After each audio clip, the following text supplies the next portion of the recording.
Good evening, everybody, and welcome to Patriots Perspective. And man, do we have a Patriot with us tonight. Here we have Mike Gill coming on.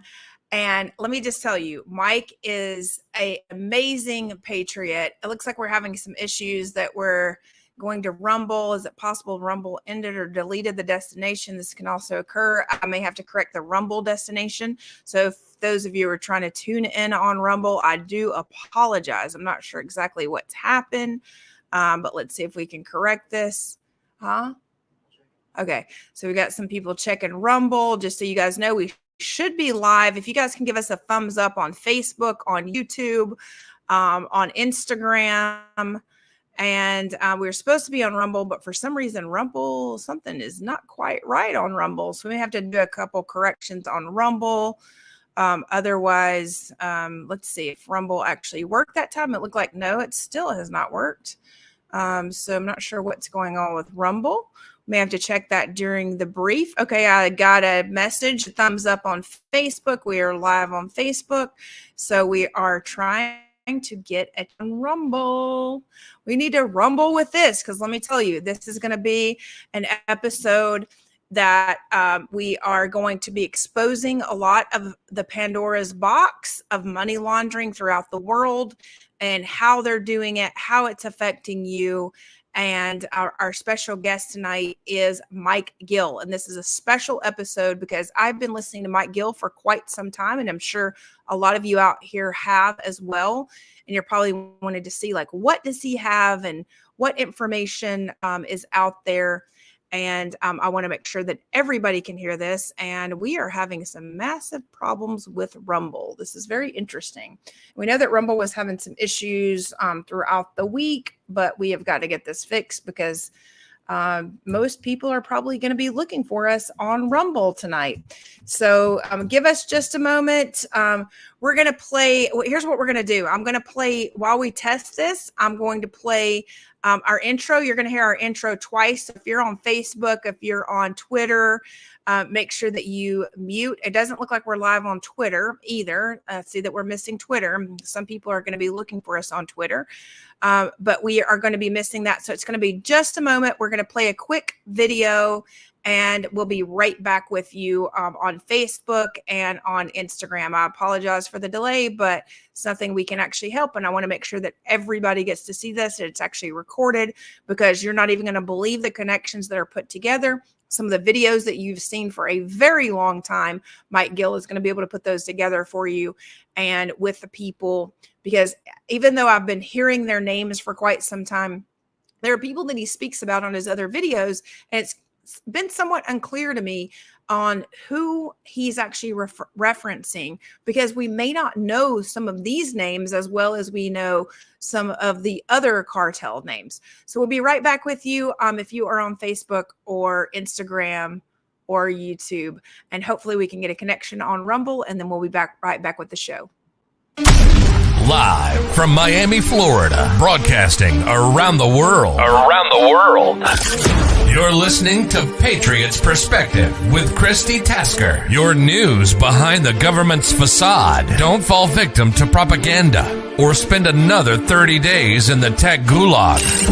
Turn off your tell-lie vision and just listen. Hear the most mind-opening hours of your life as we interview whistleblowers and real patriots for uncensored truth.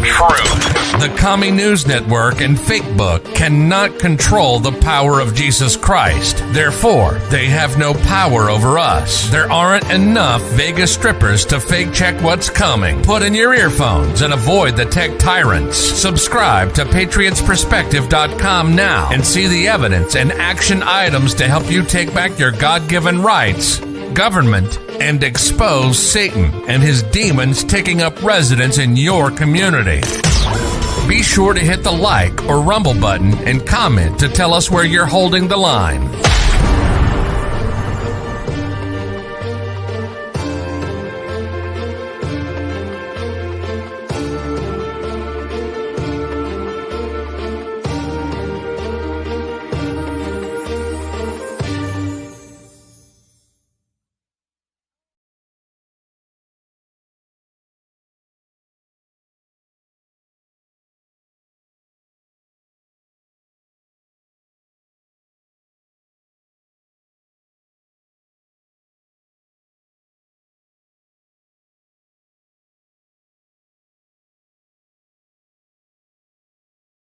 just so you guys know, we are still working on this Rumble stream issue. There's a new issue with the Rumble stream, so we are getting that Rumble stream up and going. So I apologize for those of you who are trying to tune in on Rumble.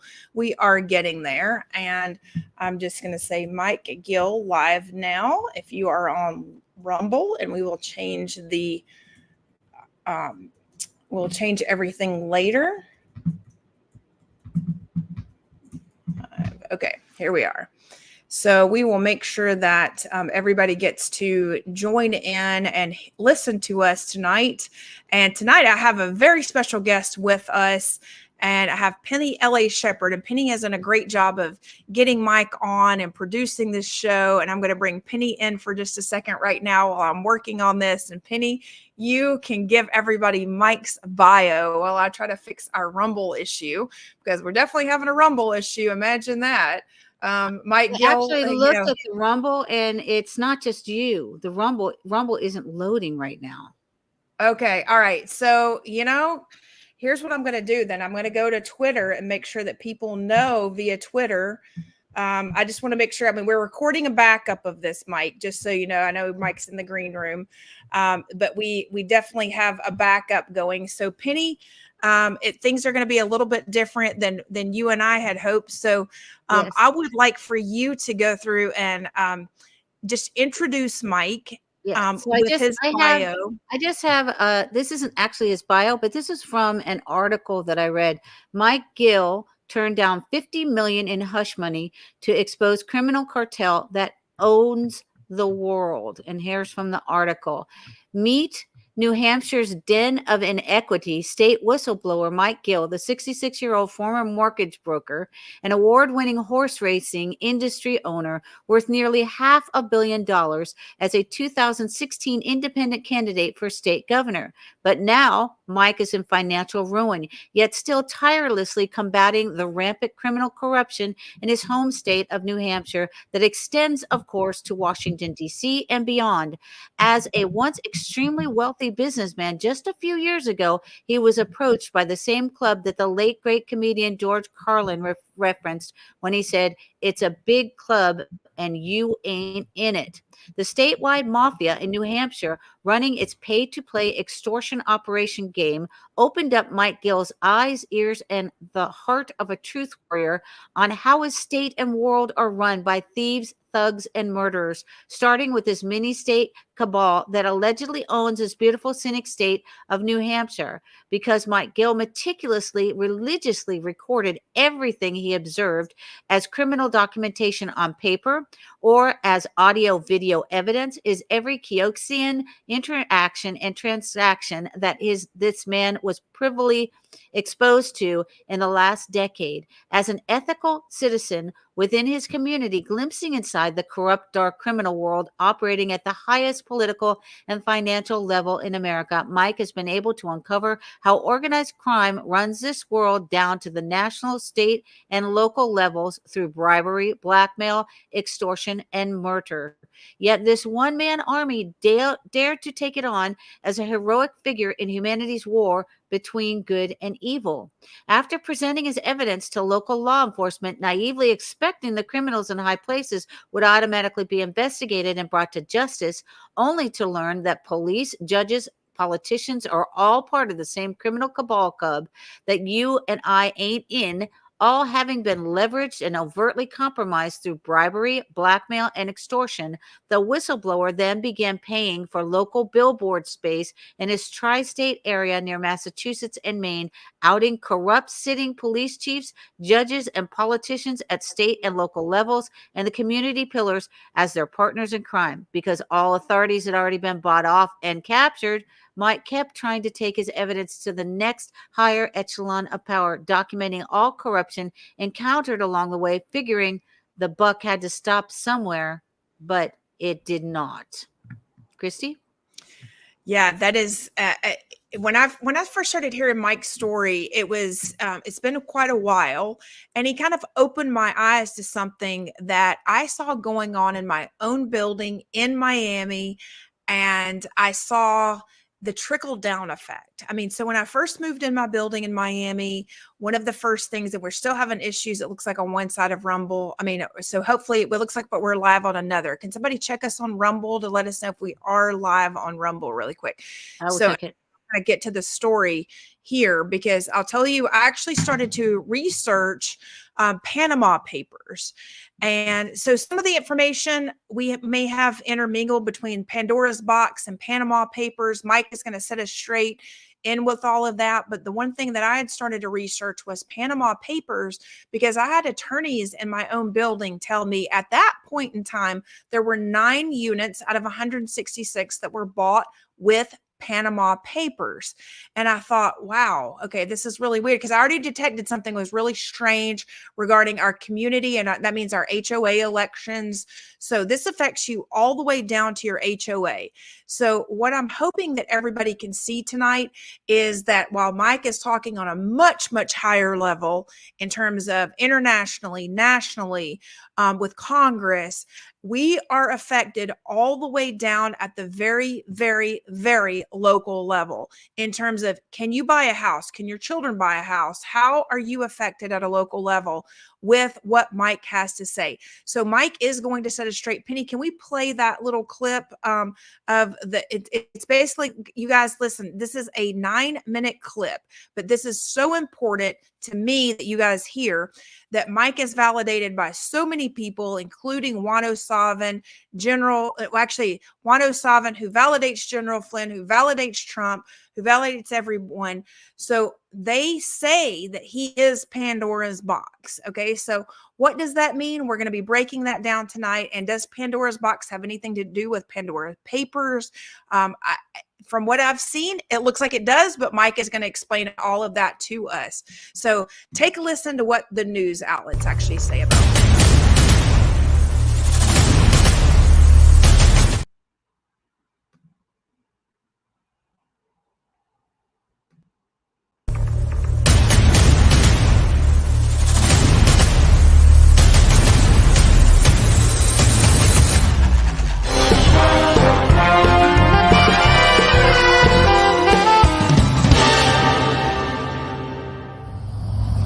Mike Gill, State of Corruption.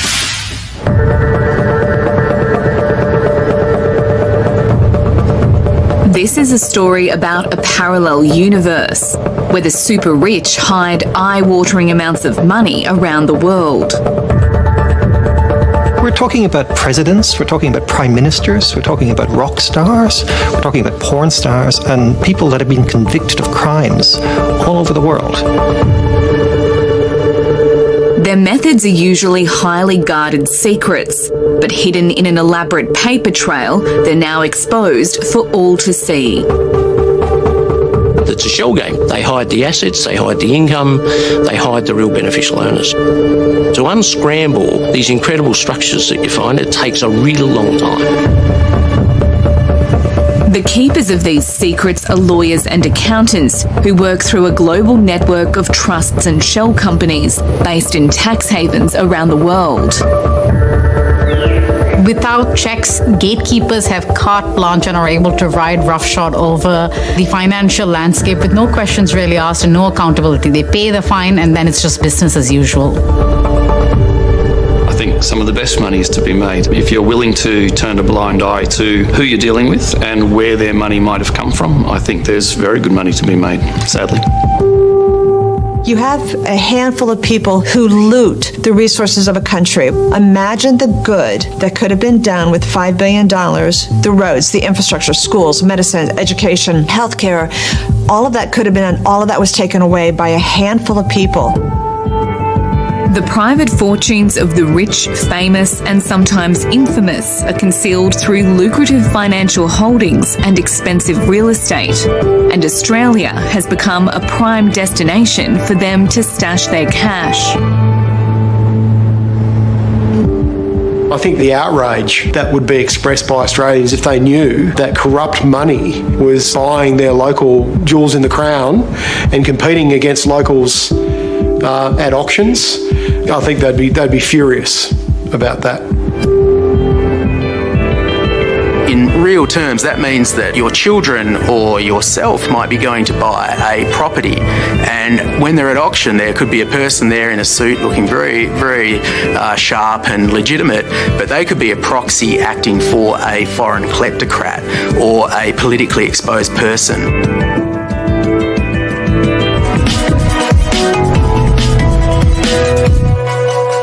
Well, Sharice, this has been an ongoing issue for nearly a year now. A judge ordered against Gill on this lawsuit back in April. It's just one of two that have been filed against the local business owner. Michael Gill, the owner of Mortgage Specialist in Manchester, has been ordered to remove any reference of attorney and Catholic Medical Center executive Alex Walker. A judge ruling Gill posted libelous messages on his electronic billboard located on his South Willow Street business. Walker filed the lawsuit a year ago. His picture, along with the words attempted murder, have been seen on the billboard for years. Freedom of speech is important, but there's also a line where you cross where you defame. Bill Greiner is one of two businessmen who has filed a second lawsuit against Gill, claiming they too were defamed by Gill's electronic messages. My daughter would see it, my mother would see it. They get stressed, they get concerned that your names are up there for allegedly committing crimes, which we haven't. Greiner says hearing Walker won his lawsuit gives him hope as his own case moves forward. It's good to see the judicial process come to an end. As in Alex's case, in ours, we hope that we're closer to the end than the beginning, but you just have to wait and see.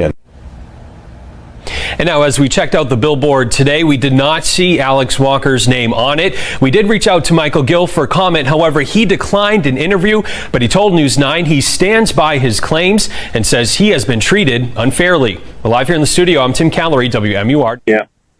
Well, and again, let me just say this, though. I want to make sure that I don't want to pig pile on Mike. Look, is he a good guy? Yes.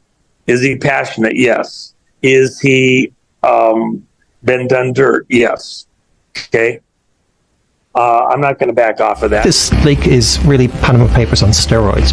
This is the Pandora Papers, because we think we're opening a box on a lot of things.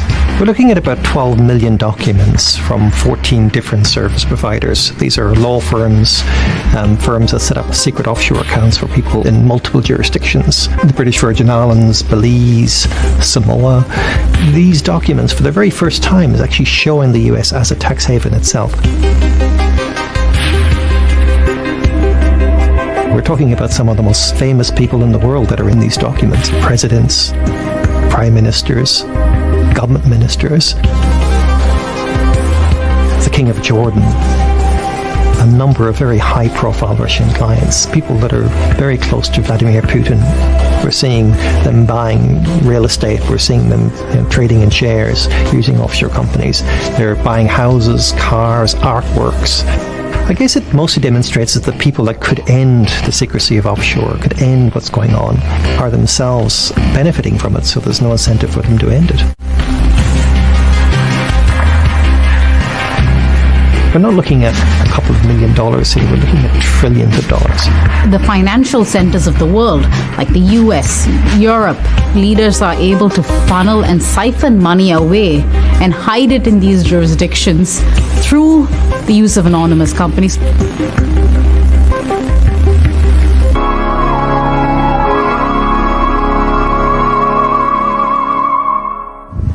Mike Gill, State of Corruption. Still in Washington. And I want to thank every one of you for my last video that filled out that form. I've needed your help. Keep please doing that. Now let me tell you the good and the bad. Not just where we are, but most importantly, where we're going. The same thing that made me a wealthy man was insight. I have so little talents about something else, other things. I've never put oil in a car, right? There's certain things, but yet I did become a very wealthy man. Not in one industry, but two industries. And not just wealthy, but the very peak world champion of racing, right? The #1 mortgage broker, according to Fannie Mae in this country. And it was by insight. That same insight told me where we were going. When I was reporting corruption and I mean massive corruption throughout our courts, our AG's office in our states, catching the largest drug cartel, understanding what this organization of corruption does is sell protection to the worst of us. So I attacked the worst of them. I put drug dealers and drug cartels on my signs. I put corrupt judges. Every week I'd have the corrupt judge of the week, and he'd be up all on the message centers across 3 states. By exposure, that's how we were beating them. And when I went to the FBI and the DEA only to find out that they were part of this organization, and then I had to tell you, you've seen me knock on those doors. Well, now I have to tell you with the same insight that made me a wealthy man. And whether we broke their back on this, I want you to understand something. I had one crayon in the box. Me and the truth. They had everything. And I want you to understand, in all these years, I'm still here. Even though they've tried to murder me, they have taken everything that I've owned and leveraged the people that I love. And I'm still here. And I'm still fighting.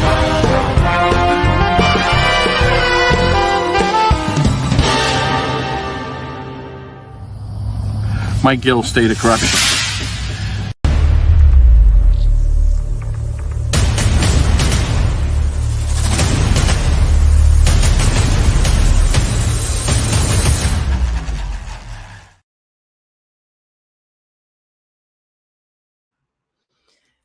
So we might have gotten that way wrong, but the great news is, Penny, we've got the guy here to tell us how much of that we've gotten wrong. And the one thing that I saw when I first watched that film was I was like, oh, look at the presidents, look at the people that they displayed in that particular ad as a whole. It certainly didn't include anything Mike is talking about. So, Mike, welcome to Patriots Perspective, and we welcome you to tell our audience, whatever it is you've got to say. What do we have? What did we get right? What did we get wrong? What do people really need to know that regarding, the Panama Papers? People in Miami are very familiar with the Panama Papers because it's more international. They've heard about it for a long time. And then there's the Pandora's box that I think a lot of people are just starting to hear. Okay, let me explain this. And as far as the intro goes, that letter in writing, I don't know who wrote it, never seen it before, but they had it kind of eerily correct, which seems like it's close. So I'm happy with that. Now, those people you saw in the video, that Alex Walker and the sign, look to the $50 million and see if his name's not on it, okay? I went after the list. I went after and outed them. And those people at Aganos are seeing it, they're the cartel.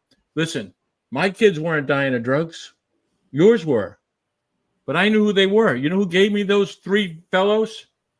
James O'Keefe and Project Veritas, Aaron Day, which is, what were they doing? Blackmail and extortion, just like this all is. I'm telling you, when I say the currency in this world is blackmail, man, whatever I saw that thought was impossible, it just kept on going, okay? Kept on going. So as far as the drug cartels, that's what you see there. I put them up on the sign. What did I do? I went to the DEA. What did we get? An 80,000-pound capacity tractor trailer filled with fentanyl in one little state of New Hampshire. That's distribution center 2. Okay. Now we got Panama Papers, we got Pandora Papers, and we got Pandora's box. So let's separate this stuff. Okay. Now they're both Pandora Papers and Panama Papers, or foreign journalists. Okay. Tracking money into this country. They were murdered on the Panama Papers. The Pandora Papers tracked $935 billion to the United States. Now, this is the very, very important distinction, and I have to have people understand. There wasn't American journalists. There wasn't American journalists outing anybody. You see all the foreigners in there. We're the Americans, okay? So what you have to understand is that foreign money was traced into this country. $935 billion was to the state of New Hampshire and $300 billion to South Dakota. Okay, so we got $1.25 trillion. And again, almost double the defense budget. So it's not nickels and dimes. So now the question becomes, right? Because now we're the destination of choice from foreign governments, cartels, the world leaders. They come here. And now with the Panama, again, now foreign journalists, they're not tracking Americans in. But you know what, all these cartels and corrupt politicians, they went to the American sanctuary. We are the FBI, the DOJ protects this network.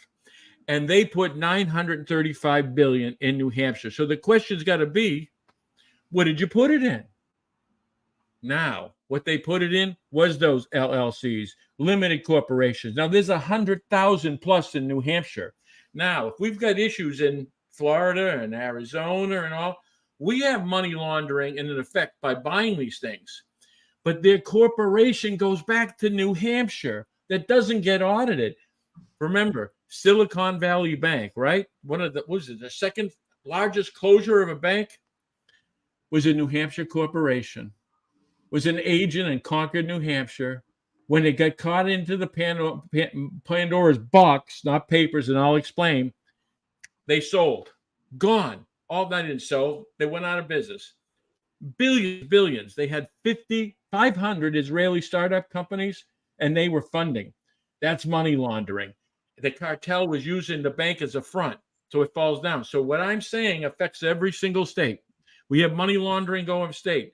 But now think about this. You see all those foreign, you got Putin, you got these world leaders, you got the cartels. They went to the safest place, the place where Biden hides his money, where Clinton's been hiding their money.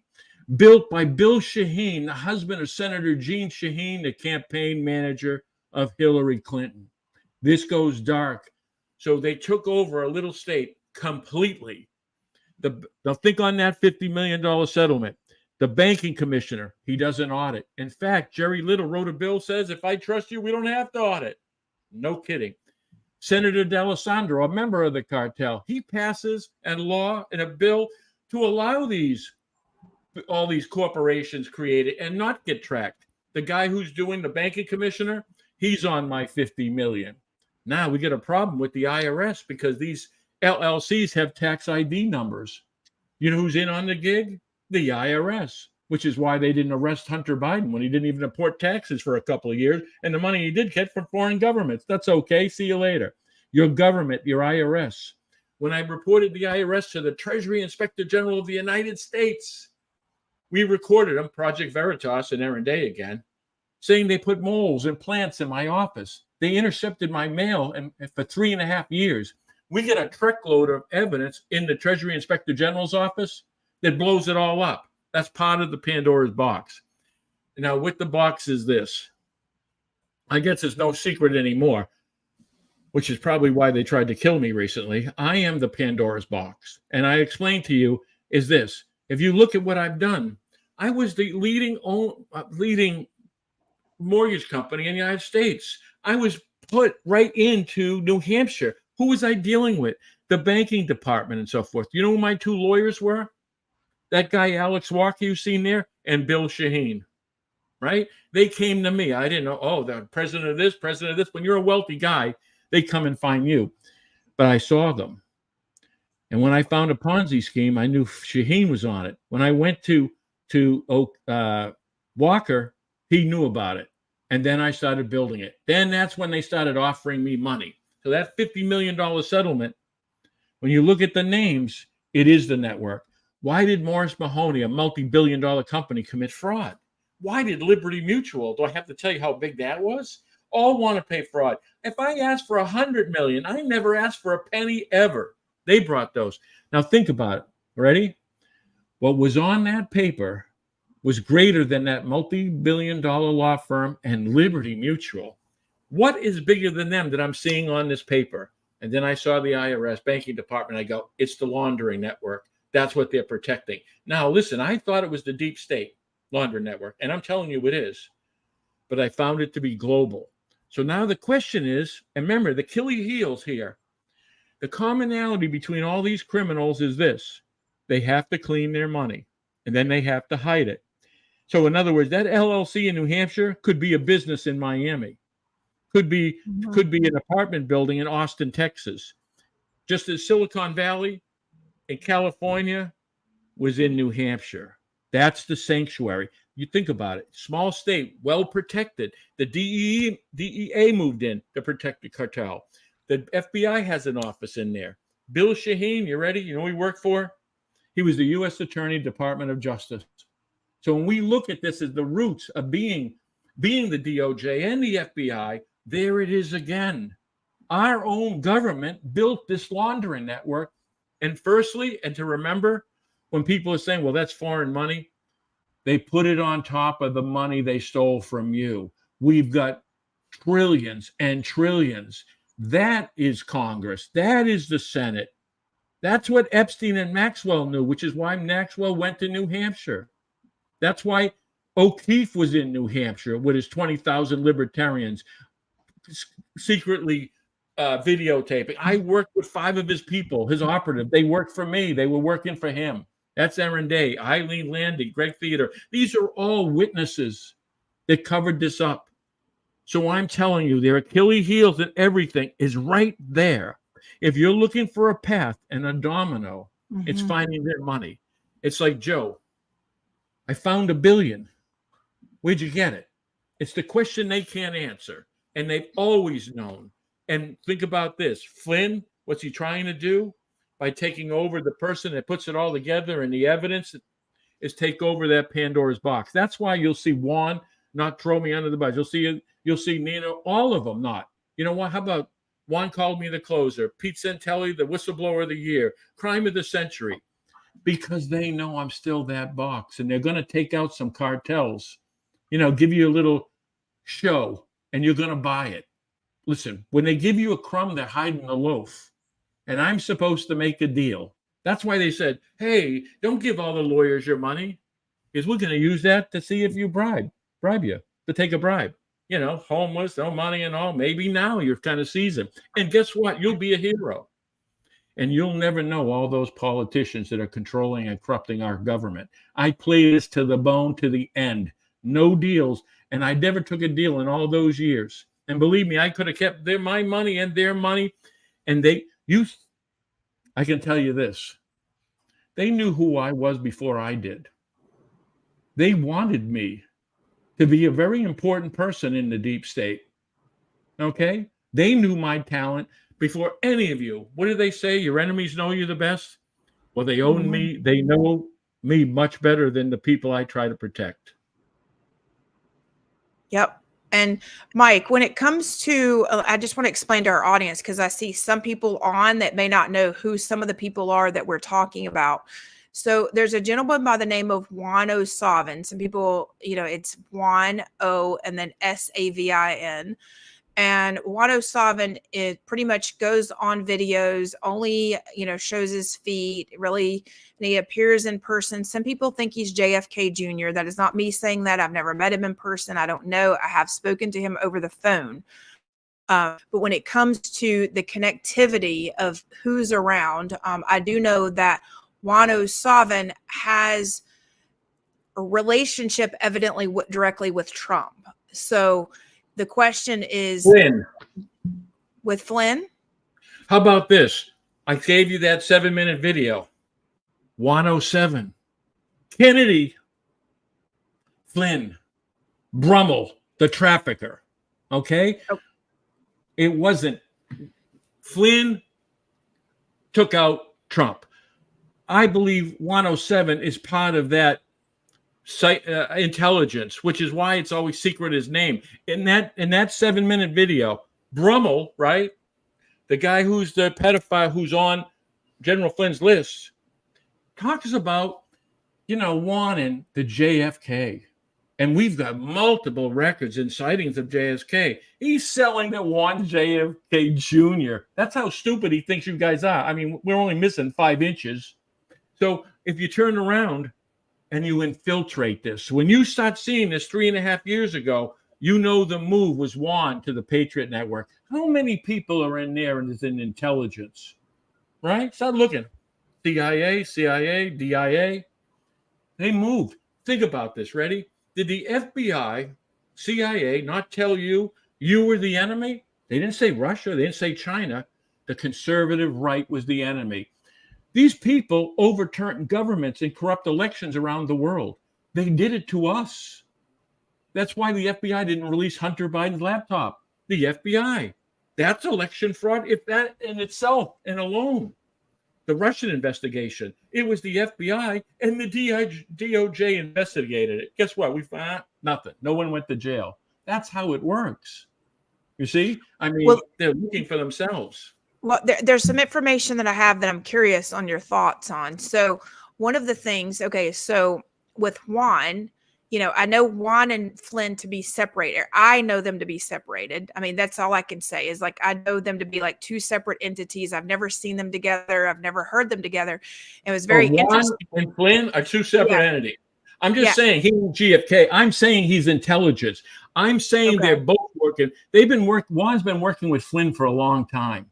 What that video shows 3.5 years ago. And what did I tell you Flynn's going to do? Partner up with Kennedy. They brought up Kennedy 3 years. You see it, Trump, Kennedy. It was always Flynn. Flynn represents the intelligence. The FBI wants to be in complete control from the very top of the president.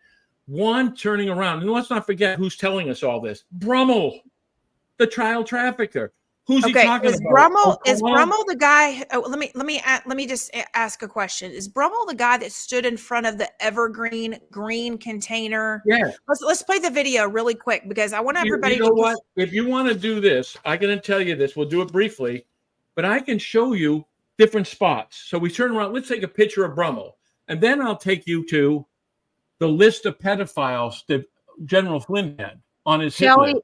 Shall we go through, Mike? Shall we go to the PowerPoint and go so that people can understand and orchestrate? No, you know something? I'm just saying we can do this. Listen, I just did it this afternoon, and I'm telling you it was critical. Yes. So if I'll just give you those pieces, we're going to do an investigation. Yes, Mike. Listen, shall we go? Child traffickers. Mike, you get their names. I do, Mike. Shall we go through the PowerPoint in the order that you gave it to me so everyone can understand? Would you like to do that? I'm trying to do that. We start. So what? Brummel 5? Hold on just a sec. We will address Brummel. So let's go because you said listen. The best way Brummel's to do this. Only evergreen. You understand? Right. Let's get containers of children. Haiti, Clinton. Let's start with Raven. Let's Flynn. start with this. Let's start with this. Oh, okay. Man. We'll get to Brummel. Brummel is about 3 slides. All right, so we're going someplace else. We only have child trafficking Brummel from here. Brummel is 3 slides from here. So let's go in the order that you are very comfortable in going in, and we'll get to Brummel in like 3 slides. Okay? Okay. I will respond to the slides that I see, okay? Okay. All right. The first one is General Flynn. This is not a joke. The deep state, a.k.a. a certain intelligence agency, better mind their P's and Q's. Laura Loomer says Jack Smith won't be getting his March 4 trial date. The deep state is going to try to kill Donald Trump. He must be protected at all costs. This was General Mike Flynn in response to Laura Loomer. All right, let me speak to this, okay? Okay. Do you know what happened just prior to that? Like a day or two? President Trump turns around and says, threatens the deep state. Biden would open Pandora's box, right? And he said, you don't want me to open that. You want me to keep that seal. Okay, now listen. Trump threatened to tell the American people. He also turned around and told the American people who I was, and the fact that whether they forced out, he's telling those people, you're going to want to open this box and that evidence. So that's critical. All right, are we going back to those things? Could I keep those things up? Yes, just 1 second. I was looking for the Laura Loomer predicts assassination attempt on Trump because I also had the name. Let's go to the next one. All right, you asked me the question. So listen, what they're doing is threatening Trump, and it's coming from Flynn. Look at this, Flynn in the CIA. Think about this. He trained the CIA, and he's threatening with the CIA. As Kennedy, by the way, is saying, I need protection, and my father was killed by the CIA. This is a threat to Trump. directly. And what did I say? Remember one? If you open up the box, they would kill Trump. 1, 2, 3 boxes. Well, guess what? He threatened to open the box, and now we got the message the deep state's going to kill him. How's that? Isn't that door number 3? Where did it come from? It come from Laura Loomer and Flynn. Now think about that. Who is she? She worked for Project Veritas. Do you know what's going on with Project Veritas? The CEO went to the feds, saying we have some problems, like they've been blackmailing people and they were going to use it as an scapegoat. So that's one. Now let's look at the other part of the Flynn team media. Let's see. I'm sorry. It's the same one. She goes, look at this. Ready? President Trump is going to be screwed in Colorado. I don't think that's encouraging. It's not going well. In case attempting to remove him from the ballot, we'll decide the section of 3. Sadly, we are witnessing the death of the country. This is blatant electoral. Sadly, the deck is stacked against President Trump in Colorado. Now, listen, rather than turning around and saying, well, no. They knew from the beginning. And again, the issues with the state, they're going to come because they're sealing the deal. But it goes back to D.C. You can't get away from D.C. Think about this. D.C., they've already found him that he can't use the immunity. The D.C. Court of Appeals, I think, is January 9th. He's not going to win that. And even with the Supreme Court, let's look at what Trump is saying for as his case. He's saying there was election fraud.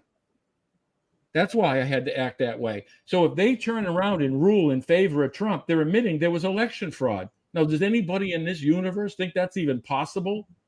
Do you see? It was already a calculated dead end. That's why Juan was moving the troops. Look at Flynn running for president. That's what he's doing. Okay. All right. But I wanted you to see that target. Now, this is important too. Vandersteel. Again, Flynn, right? Where did she go right after Colorado? Well, folks, it's over.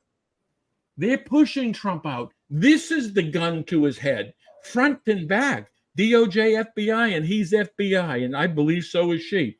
We can ask her why Brummel was hiding out of her house. See, but that was calculated. Now, the other post, right?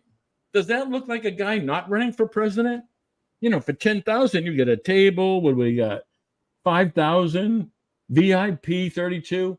This guy's running for president. If you look real hard, right? The finest print you can find on it, you'll see the name Donald Trump. Oh, only because he worked for him, the national security guard. He was blowing his own horn. Now, you tell me, is anything in that screams Donald Trump to you? Well, I'll say this. I was actually there. I can actually speak to this one because I was there. And he actually did speak positively to President Trump many times. Right, for donations. Listen, he's dancing on the stage with Clay Clark. He's asking for change, and Clay Clark saying to siphon your gas. It's all the money. And if you see a disclosure at the end, listen, they've all used Trump's name. They didn't use theirs. That's the insidiousness part. That's what the podcasters that knew this deal was in place. Listen, I had that talk with Juan. Remember when I said, Juan, is Flynn a Fed? Yes. And Nino was on the phone. Did Flynn intercept my evidence? Yes. Did they turn around and making a deal with these attorneys? Well, yes. Nino, 2 hours, did a video on just that. And then did I say about concern about assassination? Nino did that before. They're using Trump's name. They're using the location. Trump's got a bullet to his head. Listen, what's going to happen is, no guessing, Trump's forced out. Flynn's going to take his spot, and he's going to run as an independent and with Kennedy. And let's hope and we've got a video from 3.5 years ago with Juan Brummel. But let me just say this, I'm not trying to. I'm basically saying from firsthand experience because I was there. I asked General Flynn that night. I walked up to him, and there was very few people there. There was probably a little less than 75 people there. They did not raise very much money at all.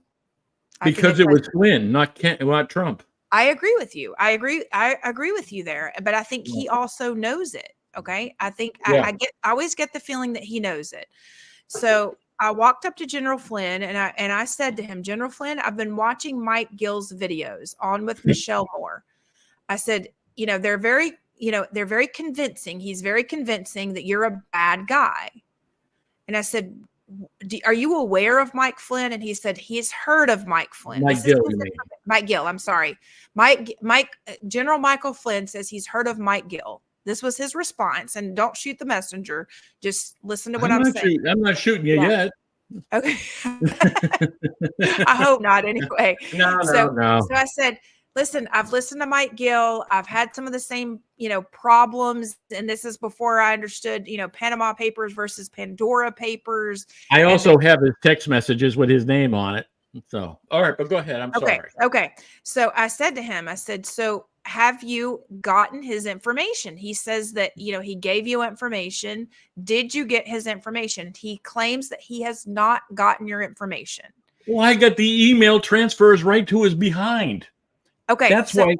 But here's the good news. Here's the good news. This is what I asked him. I said, if I get Mike Gill on and I can review his evidence, will you come on with him to view the evidence yourself? And he says he will. Oh, yeah. I'll believe it when I see it. Listen, Pete Santelli thought he would too. Okay, but I'm just saying, I'm telling the world. I know, that I that's heard what he you. said. I heard you. Pete Santelli said, Mike, and I got it all in messages with him. He goes, Mike, he'll go on, he'll go on. And I go, no, he won't. Pete comes back to me and goes, Mike, you're right. You're right, he won't. And Pete Santelli saw all the evidence. He saw the 15-page affidavit. He saw the mountain of evidence I gave to Flynn. I've got Flynn's whole team by numbers. So let me clarify something, because when I asked him, he said, a lot of people give me evidence. He says this, right? Okay, so hold on a second. He's told me multiple times he's run psyops all over the world. Hold it. Yeah. Flynn reached out to me now, right? Now, we've seen that in text messages, right? Text messages, Flynn, from the Oval Office. So I didn't know Flynn. He knew me. Okay. He asked for my help. He asked for my settlement. You know what Flynn said? You had once said, he said, you know Mike Gill. Remember what he said? Well, I might have met him, but I know many people. Do you know what he said on the air? Yeah, I might have met him. I know him. It was canned. It's repeated. Let me explain the bull that these guys do. He knows I can nail him down that he knows me. The sucker was following my page. Okay, you know what he has to say? Because this guy's DIA. He goes, oh, listen, I forgot. I said I might have met him. Because he didn't tell you no, because he got caught. Listen, we all did. Penny, you saw the text messages, right? Did Flynn not say, Kerry Ketchel, Seth Ketchel's wife, and say, Mr. General Flynn gave me your contact? I had a burner phone. One person in the world had it, a guy named Gammy Vasquez. The FBI picked him up days before. Within a matter of days, the FBI had my number and gave it to Flynn. You know what he told Flynn? Get his evidence. That's the Pandora box. That was they were afraid. Why? Because it could help save Trump, which is why they reached out to me. So listen, we can have him on here, and we can have his team on. We can have Jim Turkio in here. We can have Carissa in here. We can have Teresa, the office manager for Sidney Powell. Let's all talk. Why do you think Juan knew who I was? Why do you think all these guys were saying whistleblower there, whistleblower? Really? I get that kind of coverage. Flynn was telling that. You know what I was supposed to do? Take over PPN. Turn around and get big money on these Great Awakening tours. I said, go stick it. I knew what Flynn was. I knew what he did to Trump. I was there. I was talking to his team and documented everything. I told him it was a setup. I told him the FBI knew, and the FBI came to my hotel. Flynn is a criminal. And what I showed now with Brummel, the ties to Flynn, he's involved in the child trafficking. Look at this. Ready? Brummel. Now, this guy. Okay, so really quick, Mike, we have law enforcement. We have some law enforcement on and listening, and they're asking, how do we get more of these people out and convict them? How do we put the right players in? How do you think we do that? And this is actually law enforcement. I can tell you how to do it. First, I can tell you exactly how to do it, right? Listen, I won more races than any man ever lived. I can tell you how to win. Ready? And when I did this, before I sacrificed my life, I had to see it at the end of the tunnel. Now, listen, there was a pinhole, and I went, damn, we got a shot. So I had to take it. How do we identify? Ready? by the Pandora box, we'd go two things at once, right? By opening the box, we go find all the financial records of all our senators, governors, and all the corruption. At the same time, my solution is this. Occluding with the Pandora's box, that'll ask 1,000 questions. But what I want to do is get everybody. So what we would do is we go to every member of the Senate. I am telling you, this here, what you're going to see, that's 90% of the blackmail of the Senate. And that is what the intelligence and military is doing. That is evergreen. Now, it's a blackmail thing. And so is Pandora's box. If they open it up, Flynn will use it as blackmail. Okay? Okay, so let me ask you a question regarding that, because this is something I did think about. I was like, it's obvious. Okay, so Flynn has said numerous times that he's run psyops all over the world. He's basically saying that like he's running a psyops. Now, in my opinion, that's just, I'm reading through the fine lines that he's running it on us. Right. And he's not even saying that he's not. He's basically saying, I've run psyops all over the world. When you know how to run psyops, like in other words, you're going to continue to do it. So my question to you is, would it not be a good idea for him to utilize the information in Pandora's box for them to blackmail other people to get them to do the right thing? And this actually goes back to the question of law enforcement. This guy traffics children. He's part of Evergreen. That's Brummel. That's McConnell. This is who this guy is. He's intelligence. This is what I would tell you. You ready? If we look at the intelligence and understand now that they are the head of the deep state, why are you putting somebody running as psyops, training as a CIA, and let's put him in office? Let's put him in a position of power. You know what you should do? Rule him out. Think about this. What I'm saying is a monster. What I'm saying has to have the experience of wealth, of knowledge, of running psyops. So remember, walk like a duck, quack like a duck. He's a duck. We just put that guy in the head of the movement. Wow, what a chance. What is it? 1 in 300 million? And we just landed on Flynn.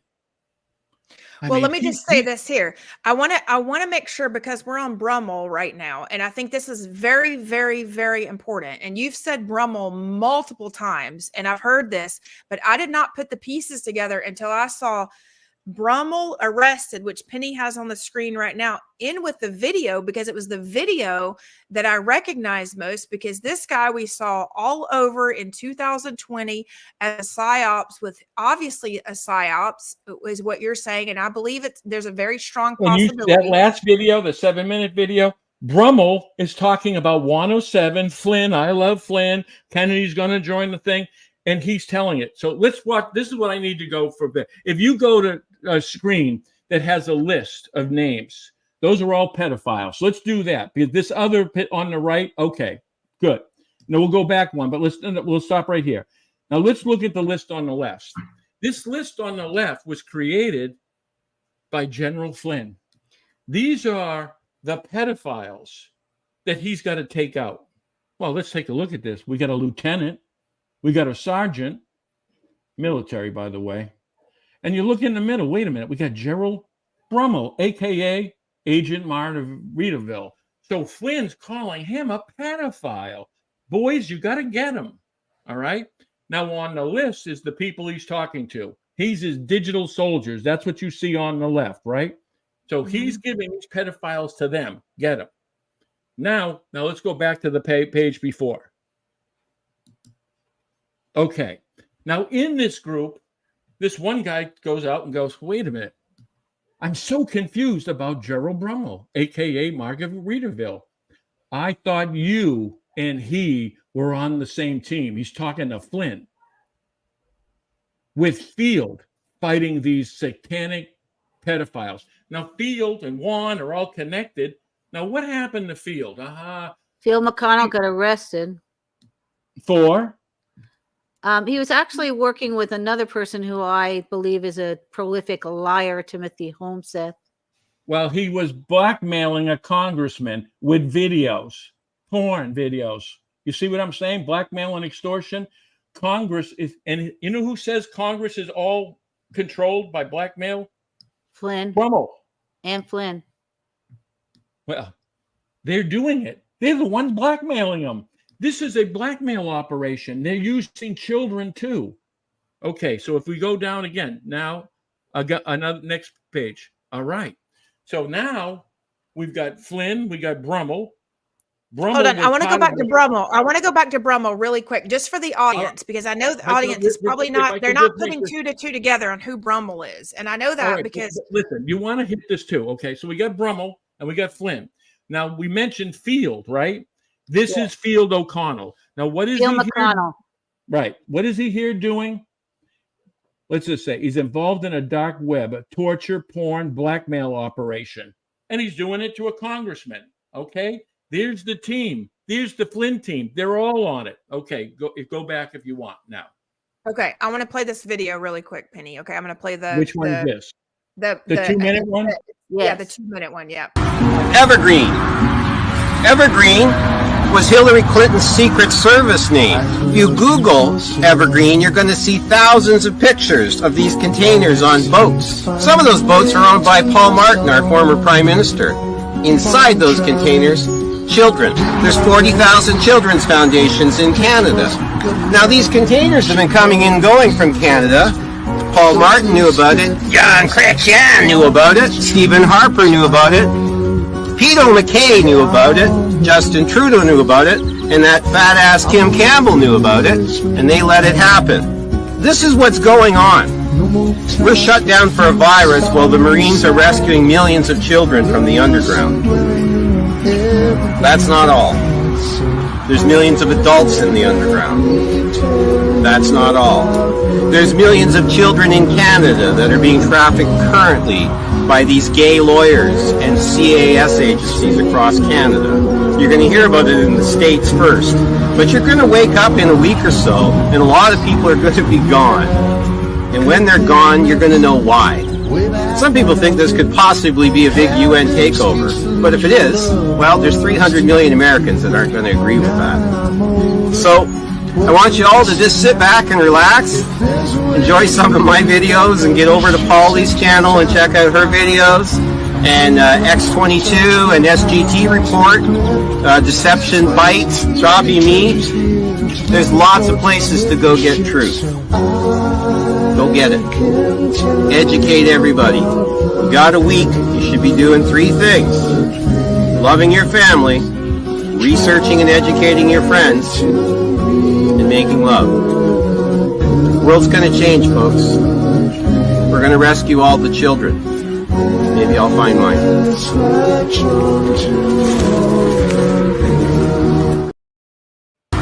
Evergreen. Evergreen. There we go. Wow, how sweet. I'd like to knock his ass out. Think well, about I have a couple this. questions regarding that because you mentioned a couple things that I. Hold that on. I'm sorry. All right. Listen, he stands in front of there. How does he know all about this? You ready? 1 minute now. Flynn calls him a pedophile. Is a pedophile looking for Evergreen? Or is it a cover? Remember? Diversion. Now, what got him to investigate Evergreen? He stole my daughter. They raped my daughter. I'm finding him. His daughter was with the mother. She was raped and beaten by him. This guy's a monster. That's what he's doing. And you know what he's doing this with the names? It's the same reason why he's under arrest trying to do like little podcasts, because he's got to stay alive. He's got to know you're there. He's threatening them is what he's doing. So listen, he's a pedophile. The whole Canada was looking for him, and he drives right to Vandersteel. Okay. Okay, I didn't know that. So he basically. Well, that's why I let me finish. I was going to tell you. I apologize, Mike. All right. Listen, I do it too. I mean, there's just so much. Honestly, I know that you know so much, regarding, not only what you've been through, but also like with the research as a whole. And, in terms of people saying, just so you know, our law enforcement here says they have your back. Okay. So this is, I'm not going to say the exact agency, but they can't wait to get elected to get all the corruption taken care of because it makes them sick. So is it from an intelligence agency without saying anything? No. It's from a sheriff's department. Who they know. They know. And listen, I this particular it's Ruben De La Rua. He's running for sheriff of Miami-Dade County, and he's the only candidate that's actually worked for a sheriff's office, and he is really trying to do the right thing in terms of in the city of Miami police. And it will be the first time we'll actually have a sheriff since like the 60s. We don't even have a sheriff here right now. I know many sheriffs because their hands are tied, and they tell me. Because the sheriff, by controlling the courts, that's the end game. Because whatever you do, wherever you go, you wind up with them, right? So look what Trump is. Look where I was. Look where Lindell was. Look what I mean. This is the end game. They control the courts. That's why there's so many lawyers in Washington. You know what? I just hit me back that I didn't finish this one question, and I don't want to break the thing. They were asking about how does it all end? Opening Pandora's papers. This is the other. I told you about the pledge for well, the fact that they haven't stolen anything, they didn't take anything. So in other words, a loyalty agreement. We put that in there too. If we find that they're lying, we turn around and execute them as treasonous. You see, take out the lobbyists, take out the special interest. We don't want pharmaceutical industry inside of Washington or the insurance industry. Get them all out. I think we've got to clean the deck. No more. And listen, when you say you're a public servant, now you can say 2 years, 3 years, whatever you want. But there is no other money. You're not getting paid with lobbyists. I wouldn't have them write a book. I mean, listen, it's called a public servant, in and out. It's not turning around and creating your own wealth off the back of the American people. In and out. And if you cheat us, we hang you. Yep. Listen, Mike, when I actually ran for city commissioner here recently, and they actually wanted us to take an oath of office, but they couldn't even define what the oath of office was. There was a piece of paper they wanted you to sign. When I asked which constitution to read the content of the Constitution, they could not produce the Constitution. So this is not a game. This is not funny. I was the only person who actually had signed up to run for office in probably 20 years who had actually asked to see this. And even the city attorney could not produce the Constitution. And it just said Constitution. It was not capitalized. It didn't say U.S. Constitution, didn't say state Constitution. It just said Constitution. Well, whose Constitution am I signing? And where is it? Where is the addendum to this oath that you want me to sign? Because I also want to read the Constitution that you're saying is the Constitution, because your Constitution may not be my Constitution. But when I ask these questions, nobody can answer the questions. So this is not a joke. This is not funny. This is not this may be their game, but they think that we've gone along with it for so long that they don't realize that there's a lot of people that are waking up. And this is a good time to speak to that, right? Think about how confused people are out there. I mean, if I ask you, right, why are we really in Ukraine? Right? You wonder, now, why don't we know this? All right. So in other words, look at Fox, look at CNN, one message to another. That's purposely divided. The same thing with podcasters. We're being manipulated. Hey, listen, JFK, any day now, 5D chess. You know what the game is to these people? Keep you waiting. Listen, we waited for Hillary Clinton's, right? Emails. We didn't get them. How about all those thousands of indictments that never opened? How about Flynn and Durham's going to put the Russian investigation? We waited. They put you in a cycle of wait, and years go by, and you never stop and say, well, wait a minute. What actually happened? Who went to jail? Nobody.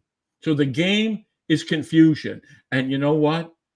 We're confused. And that's why I had to do what I'm doing now. Connect the dots, explain it. So when Flynn turns around and says, I haven't met him, or maybe I met him and I didn't. Listen, this is how they speak. This is Juan when he turns around and takes you around the barn 8 times. What did he say? What's the question? They're trained. And you know what? It's working. The biggest problem I see in this country is the gullibility of the American people. That's why you're dumbed down. That's why it's woke. That's why they invaded your schools. They want you into a place of an acceptance, because what happens here from this point forwards, it gets a lot worse. They take control. And you know what they say to themselves? In fact, the last video I did in Washington, what I said was, it's the fact that you knowing doesn't mean we're winning. It means they're closer to the end, because in the end, you'll figure it out. That's how slavery works. But then it's too late. I know it's corrupt, but what can you do? Well, you can do Right. something right now. This window is closing. Okay, so I have a question for you, Mike, because I really want to open up the phone lines. I don't know if we've got people. I'm gonna put the link out in just a few minutes for those of you who are wanting to hear.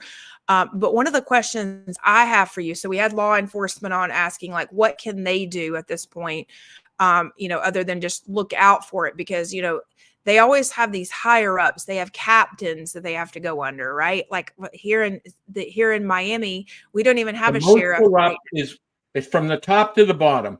When you become the AG, you were one filthy animal, and all the way down. When I'm getting this evidence for the cartels, right? Project Veritas gave me the heads. I come up with 106 witnesses.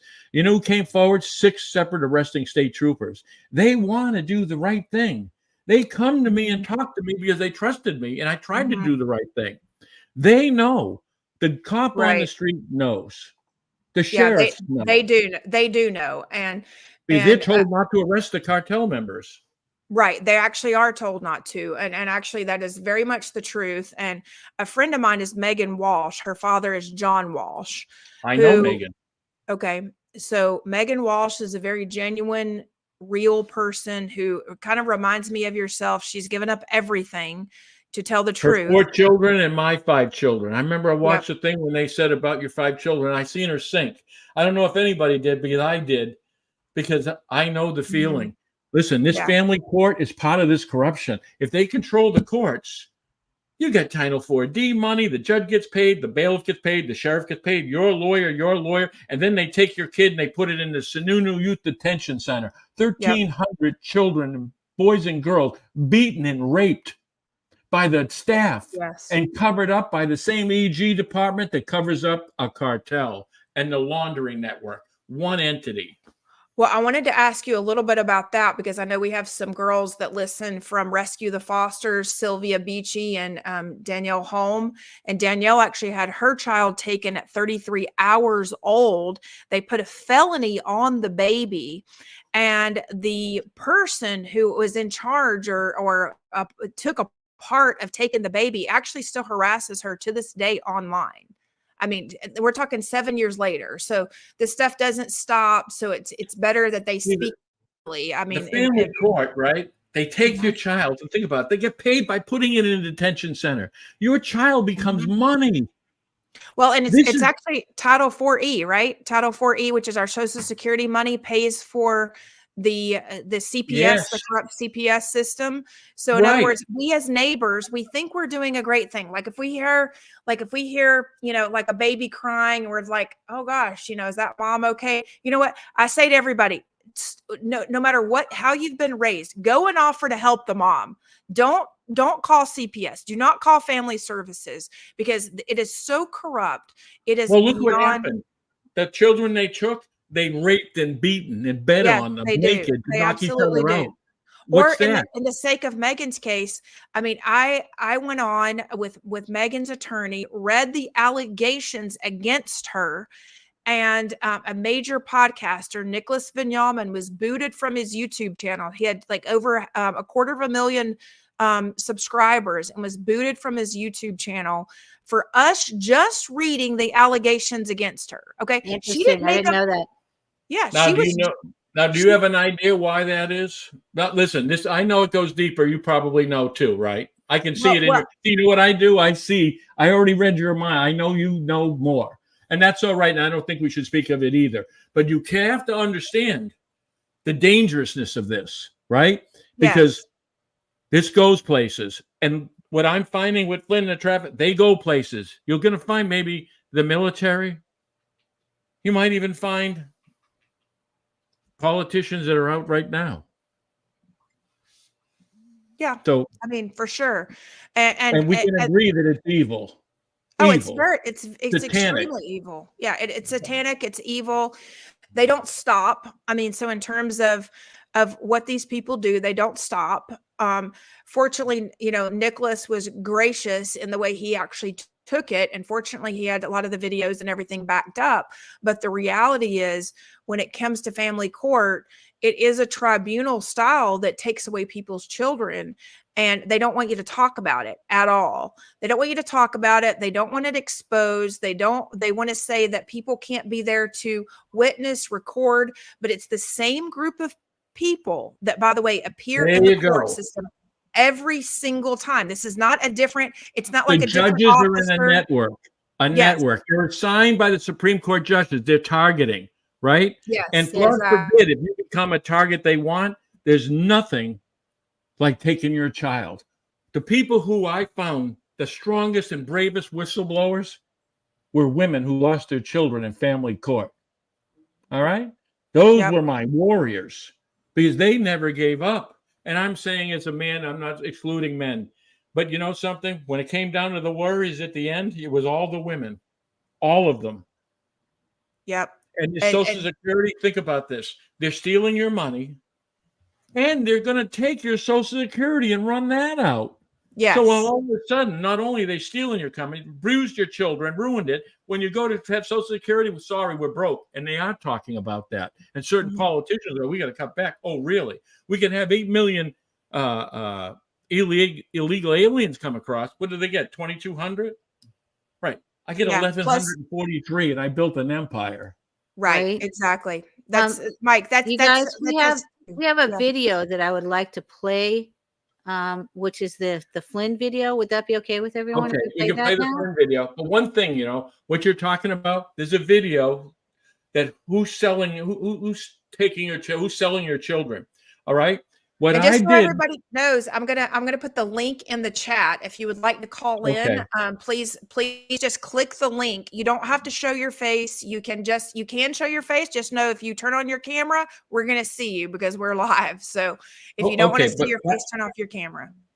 I did a video where I went to the family court. I went to the representatives that represented family court, and you'll see that I stand in front of them. And I had all the mothers and all the people who lost their children, right? And I turned around and told each and every one of them that we're going to put them in jail, that we know what's going in. I had informants. The woman that was a chairwoman ran a child placement company. You hear me say, I'm putting you in jail. We had it on video.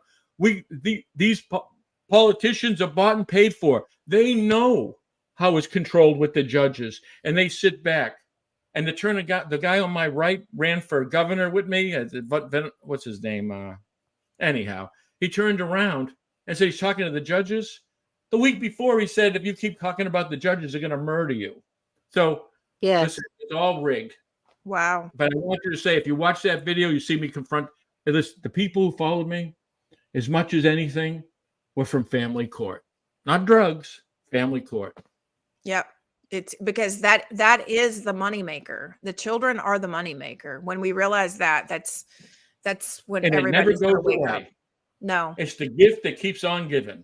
As a matter of fact, there's a mother, and I'm going to do a call out after this during this episode, because there is a mom that's actually looking for her daughter right now, and she's saying that police enforcement. I'm going to read her post exactly when we come back.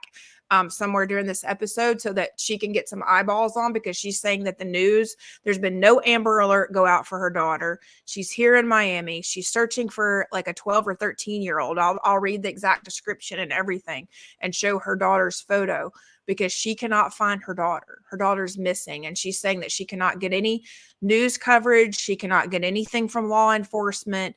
And there's been no Amber Alert. Yeah, because they probably stole her daughter. If there's any investigation, so no one wants to say the magic word investigation. We'll look, investigate. They know where their daughter went. They know, they were afraid they're going to find a cartel, human trafficker, these politicians. They don't want to ask the question because they're in danger. I got a lot of my evidence from cops. Yep. I know exactly. Yeah. Which is why none of the cops come forwards, and yet they all know. That's okay. They know that I'm going to keep their evidence close, because and you're exactly right, because they are good people. The reality is many of our cops are good people. They did not sign up to do what they're seeing done right now. They did not sign up to be a politician's bodyguard. They did not sign up to protect a cartel. They signed up to actually help people, and that's what they want to do. And you know what? With my last dying breath, I'll help them do it. But I'll tell you with the cops, they didn't come forwards. They're not marching out. Because I talked with the cops. I tried to form an army. Here's the deal. They need to see a path, a way of winning.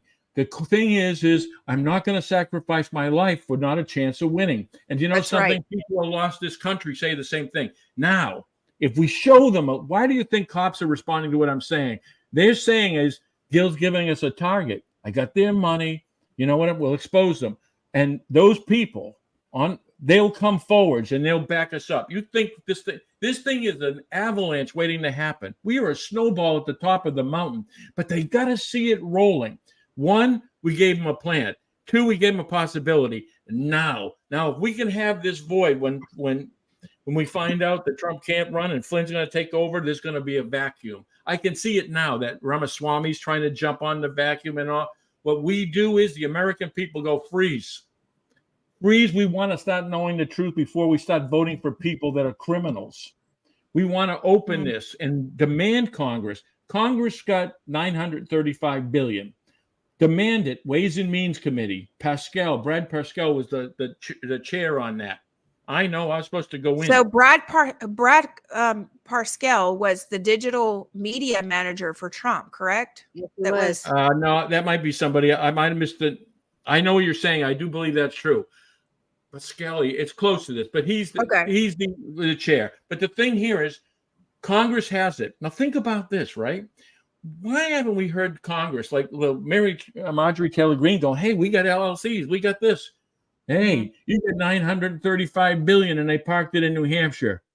Want to go through the corporation? Look at Chris Sununu is the gatekeeper, which is why every time Trump goes Pandora box, Sununu has a heart attack. Think about this. Sununu's not running for president, not running for governor. He's off. They're switching keys. And when you're saying Trump, Flynn do something good with it, he's already evil. You can't be worse than trafficking children.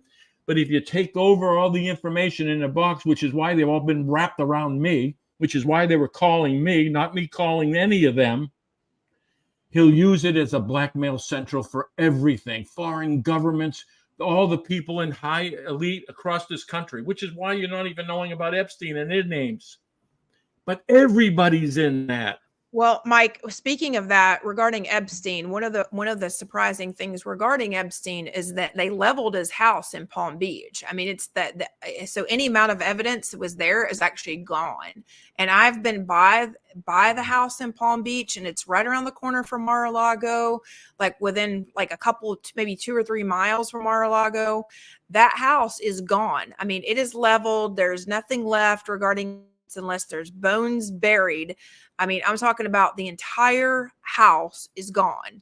So you would thought that would have become a crime scene until the entire thing was investigated. But that was actually, you know why it was?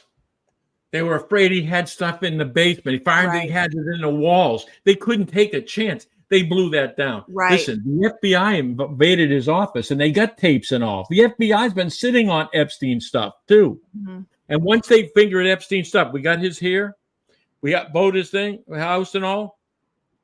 Epstein lost his kill shot, meaning his kill. So in other words, at that point, they murdered him.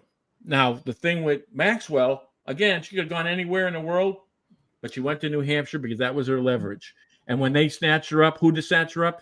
The head, the architect of the Pandora box. He's the laundering network. And she's a money launderer and blackmail, and he is, and the Boston FBI protects him, and there it is. Very interesting. So, and would she have had anything to do with, I mean, even though, you know, she wasn't married to him, would she have had anything to do with the house in Palm Beach being completely destroyed? I mean, like leveled. I mean, the whole thing is leveled. I've been there. Right. I've seen the house.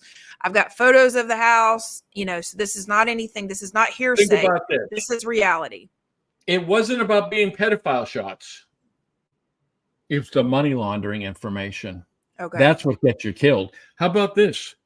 That's what got Maxwell arrested. She was sitting on the safe. She thought they'd blackmail him with the safe. They said, no problem. We're going to find a hole for you. Now, you know what happened to your boyfriend, right? And then you know who they're both also connected to? The Mossad. We get Israelis spying and controlling and blackmailing in this country. That's who she was. And who did these people also fund? Shillman and all. Project Veritas. Maybe they could use their secret information. Oh, and it goes down to Alex Jones, too. They're funded by the same Shillman group and the other group that was from Sears or Roebuck or something. But again, religious causes. I mean, Israeli causes. I am telling you, they're part of this laundering network. You see Alex Jones? I mean, Flynn's moving all right to the media piece. Got Tucker Carlson. He's got Alex Jones. He's got Elon Musk putting him on the Twitter. Listen, they're doing it for Flynn. You ever notice they're not doing it for Trump? They're doing it for Flynn. Well, and I will say this, like at the Reawaken tours and many other things, I've heard Flynn numerous times. He actually is campaigning for Trump. I mean, right. So he's selling it for donations. That's what he's doing. Donations. I don't really see that per se, but I mean, like that. I'm certain of it. Well, How about this? Ready? When Trump isn't running, it's all the money's in the Flynn PAC. Why isn't it in the Trump PAC? Why in the Flynn PAC? Fight Like a Flynn. So you're saying that the money is in Fight Like a Flynn? Yes. All the money goes to Flynn PAC, and it's a disclaimer at the end if you look at the end of the bottom of that post that we had, right? It says it goes to the Flynn PAC, and they give it to who they consider. No, for sure. There's no doubt he doesn't try to, but they can move money around between PACs. Have you gone to see because I know that like with these super PACs, they're able to like move money around. They're able to campaign for each other. Right. They steal money. You know what? I would like to go back to the other screen if you would for a second, because I thought that was an important screen. Now look at this. Ready? Now I want you to know, let's read this text and it's a text here. I'm going to try to do my best to read it. My name is Christi Tasker. General Flynn gave me your contact and asked me to call you. All right? Now, wait a minute. General Flynn, Christi's Steph Ketchel, who was part of the January 6th team, said he wants me to call him. No, I didn't give him his number.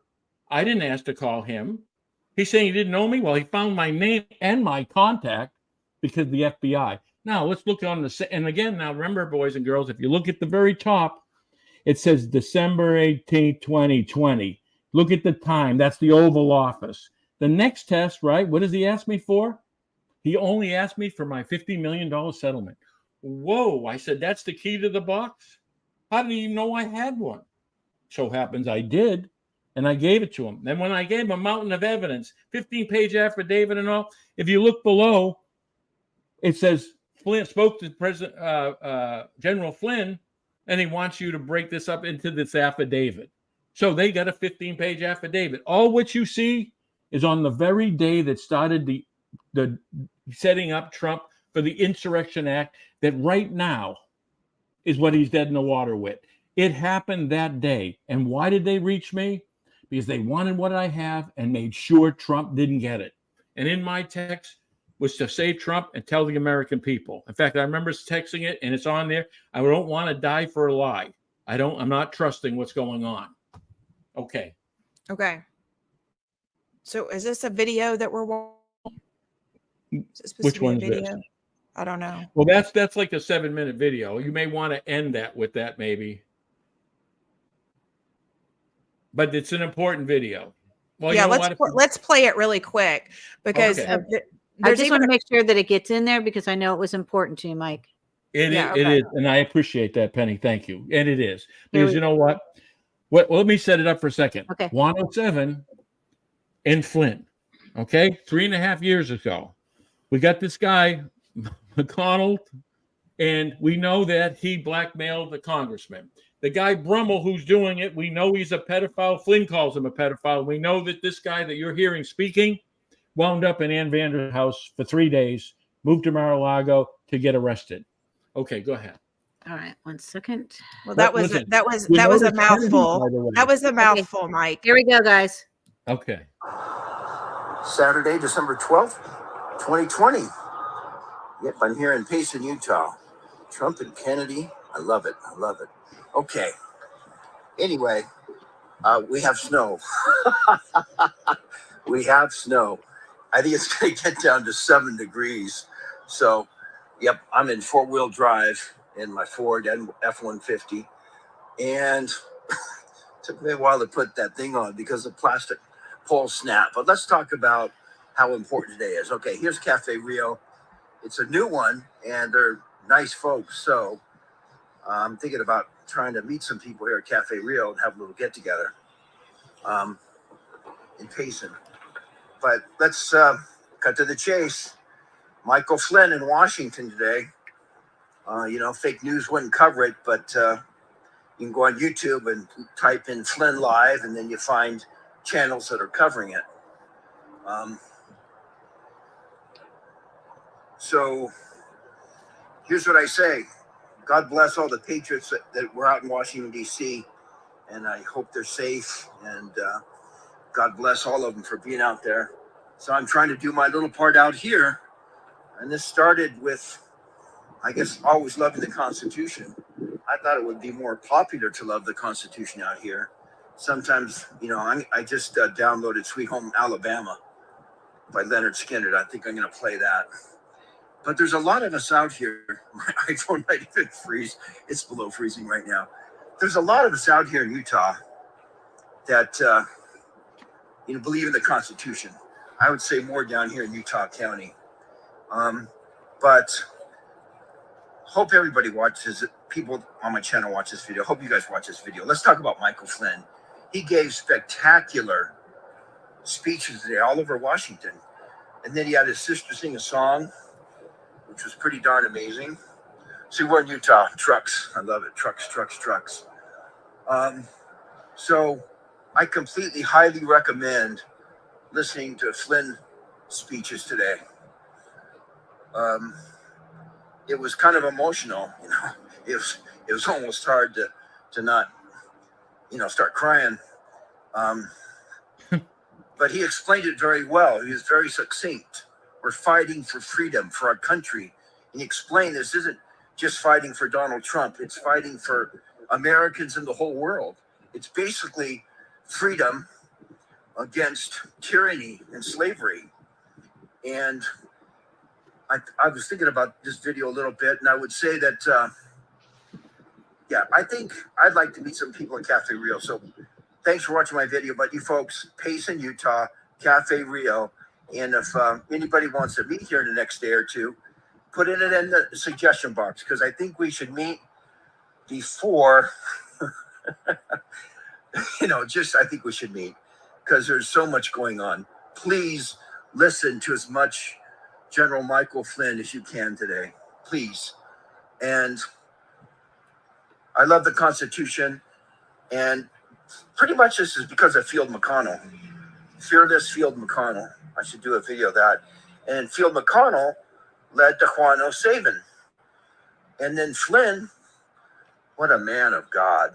So humble, yet so powerful. He hasn't been able to talk for like 4 years because of the corrupt people in Washington. But it was great to hear him today. So, thanks, Field McConnell. And then we got Benjamin Martin. We got Benjamin Martin on I see him on Twitter. Let me talk a little bit about Twitter. Raisin Cane. Raisin Cane. I love it. He's on Twitter, and I'm subscribed to Raisin Cane, and he's got these amazing pictures of John, all kinds of stuff. And the Secret Service has been watching him. So for those of you that don't think he's alive, we'll be patient with you, but there's so much evidence. And we got to study the Constitution. We got to, like I've said in previous videos, either you're on the side of the Constitution or you're not. There was a war in heaven before this earth started. And in Job, God knew us before we came down to the earth as his spirit children. And we're here on earth right now for a very specific purpose, okay? Very specific purpose. There's my flag flying. Okay. And the purpose He's like, I'm learning about this stuff. The purpose of being on earth is to be tested. And a lot of us were held back in the pre-existence to be on earth right now. Okay? And there was a war in heaven. And a third of the spirits didn't want to go with Christ's plan. They wanted to go with Lucifer's plan, the son of the morning, Lucifer. And I can't believe what's in some of the new medical things coming out, like Luciferian. It's just amazing, evil. But a third of those spirits didn't get bodies. So there are entities that are out there that want to possess us and destroy freedom in America. Flynn, McConnell, Trump, Kennedy, Long, and a bunch of other people want freedom. And they demand freedom. And Flynn's a great example of being patient. But you can't let evil take away the future of the children. Some people let it happen. But it's time to stand up and do what you can. So I'm shooting a video. My fingers are about to freeze off. I got gloves and stuff. I'm prepared for cold weather. God bless you, Patriots. God bless Field McConnell, like I said. And look at Donald Trump. You know, he could be anywhere in the world with his wonderful family, and he's fighting for our freedom. And that's the thing. Like here in Payson, you drive down the main drag, and this wonderful family has up a poster of Trump. He goes, it's not me they're after, it's you. It's true. Satan wants to destroy the freedom of everybody on this planet. And the valiant ones are going to stand for truth, light, the Constitution, and honor our founding fathers. And like Flynn said, this is 1776 all over again. Here comes the wind. God bless America. Let's preserve the Constitution and do all we can to save it. For our nation, for our families, for individual rights and individual freedom. Okay, just if I have a second, please. All right. First, ready? That's Brummel. We know he's a pedophile. Flynn called him a pedophile. He was wanted in Canada, right? So when he's telling you about the children, he's the one abusing it. That is evergreen, right? And then he speaks religiously. So just to be clear, that's Brummel again, right? That's Brummel? That's Brummel. Again? This is what you have to understand. You're listening Brummel. That's his video. Brummel's talking about children. He raped. This guy is a child trafficker. And we know that he's all wanted in Canada. This is what he is. Flynn, on the list of pedophiles, had Brummel, which his own people were confused because he's worked with him. So Brummel's a pedophile telling you about your children and God. You know who quotes the Bible a lot? Juan. You know what these bastards do? They're trained with the Bible, as in the CIA. Because you know what the target is? The Christian conservative. You've got to talk their language. So now, let's go through this again. 107, right? So now we know that 07 is talking to McConnell and Brummel, right? Most importantly, right? He starts talking about JFK Jr. There's been citing. He's selling 107 JFK Jr. a front, which he's never came out of, to be able to infiltrate this this network of Christians and podcasts. And you're saying, oh, you know, if he didn't clear it up, he let the rumors go for a while, but he never told you it was. But and listen, the other guy, McConnell, we know he's a blackmailer, a congressman. Well, let me say this, Mike, just so you're aware as well. You know, when it come to 107, one of the people that first came to visit me in Miami, I got a visit from a guy named Brett, Ohio Brett. He goes by Ohio Brett. And Ohio Brett, I got calls. I became friends with him and his girlfriend, who happened to be the attorney for Megan Walsh. They swooped in and was the attorney for Megan. And I will tell you, Ohio Brett was beating his girlfriend. And to the point where somebody else actually called the police on him. He was dragging evidently her out of his car by her hair, and she wouldn't report him. But, you know, it's kind of like this constant, like, and my thoughts were just out of pure transparency. And I know, listen, I actually flew to Tulsa to tell Flynn. Shouldn't we know who he is if he's leading a group of people? Hey, listen, tell us your name, but be honest and truthful so we know what to do. And let's not forget this. I've been telling you that Flynn was going to run with Kennedy. Now, that was in 20. You notice Trump? Did you see the name Kennedy under it? Did you see how Brummel mentioned Kennedy? Now, wait a minute. Well, they've been having those signs that said Trump Kennedy for a long time. And I will tell you, the other thing I was going to tell you regarding that is that Roger Stone, I met Roger Stone in person multiple times, and I have a decent rapport with Roger Stone. And Roger Stone has confirmed that this was very early on that Kennedy and Trump are going to be running on the same ticket. And this has been months and months ago. But it was Flynn. Oh, listen, Kennedy and Trump might have been the deal. They took out Kennedy. Took out Trump. Now it's Flynn. But I'm saying when I told you the Flynn move was back in March, I was talking to Juan Saban almost every day for hours. He was picking my mind and my brain. And that was Flynn that did it. And you know what I told him? I go, that's the move. You know what he said? Don't say that to anybody. Shut up. Part of me being banned is that I knew the move. How about this? Joe Flynn with his 467,000 Twitter members that were mostly got because of President Trump, he goes and sports Kennedy. You hear them say this? Kennedy, Kennedy. I mean, there wasn't Flynn Kennedy. In fact, when Kennedy did run, he didn't run with Kennedy, right? Right. It's the move now. And that's why this guy, Brummel, is mentioning Kennedy. And remember, child trafficker. This is the guy in front of Evergreen telling you they're moving your children. He's telling you this and he's threatening and leveling at them. He is that monster. And our military and our intelligence are trafficking children. When he says Hillary Clinton, he knows. You know where those containers went? And I have the security guard? Haiti. Ask Haiti what they think of Hillary Clinton.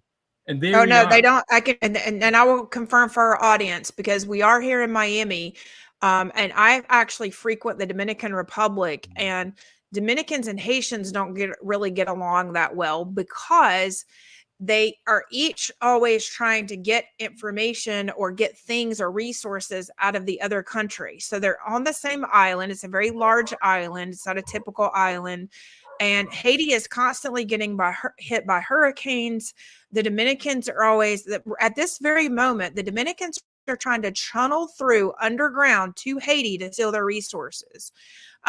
Through the children that were taken out of Haiti were actually taken to the Dominican Republic and departed out of the Dominican Republic, not out of Haiti directly. So the Haitians blame the Dominicans for allowing the U.S. government to steal their children. And the person who really, blew the lid off of the children are definitely being stolen from Haiti. The Haitian government wanted to arrest a mother, and this is coming directly from a Haitian that was on the ground. Okay, this is information from a Haitian on the ground. Brummel's going to Haiti, and I've got that from the guy that was guarding them. I am telling you, this is what that is. And think about the Clinton Foundations comes in. That's where they turn around and bury and launder their tax money. You see that post right there? That was evidence that I did on video. The heads of the cartel that O'Keefe gave me. I had 106 witnesses. I gave that to him, the John Delanoff, the DEA, the largest fentanyl bust in the history of the world. Tons and tons and tons. More than what we ever got in any one year, any year. All from the sleepy town of Bedford. That's the cartel. Right. And you know what I did when I went there? I put their faces on the signs. Not just politicians, the kids of cartels. And believe me, they came to murder me 3 times in 13 days. And I asked this guy, "Did you see the sign?" "Oh, no. The sign was like a drive-in movie cinema, and it was about 800 yards from his door." Well, I want to tell everybody, one of the things that I've learned from an attorney here that actually sues the government quite a bit, he says in the state of Florida, we can actually get one of their fake LLCs for $87 and sue the government under that LLC. He says that's the safest way to go. That's the way he advises all of his clients, to sue the government under that LLC. And that's including even taking out advertisements, as you have done, Mike. So How if about you have this? any advice Ask him on if that, he ever won a case. Has he ever won a case? yeah, he actually has won a case. He's won a couple Against cases. the government? Against the city government here. Let's put it that way. Against the city government. I'd actually like to read this post. Okay. From Mike. Okay. Okay. Donald J. Trump. So now we have reached a point when a president of the United States has weaponized the Department of Justice as though we were a third world country. They don't want to run against me and never have. I am leading in the polls by a lot. And based on the results of the failed Biden administration, this will continue. But justice weaponization is a very dirty game to play, and it can have repercussions far greater than anything that Biden or his thugs could understand. They ought to withdraw all of their fake political indictments against the Republican opponent, me, immediately. This is a Pandora's box that works two ways, and it should be closed and tightly sealed right now. Withdraw your political indictments and lawsuits, Joe, before it's too late. Would you like to speak to this? So, yes. And think about this. He's at the end of the game. He's using his best piece, and exposing them all is what he has. And think about what happened after this. Flynn comes over, the CIA might kill him. Laura Lomer turns around and goes, they're going to assassinate Trump. He threatens to open the box. And what did I say when I said door number one? They'll try to kill him. And you know what? Trump is under that situation and under that stress. Whatever you see, he is put into a corner. And Pandora's box, Trump knows it, Flynn knows it. Why do you think Flynn's not saying that? Why do you think Juan's saying, hey, he's the closer, he's this and Telly? Because they always knew it, because Flynn told them, not me, Flynn. They turn around and say, you got to get into this guy's head. Juan, good luck with that schmuck. And then they turned around and they started then isolating because they couldn't have it talk, because they knew I was going to call them up before it happens. So when you see it happens, you go, wait a minute, Flynn Kennedy, if he ain't dead.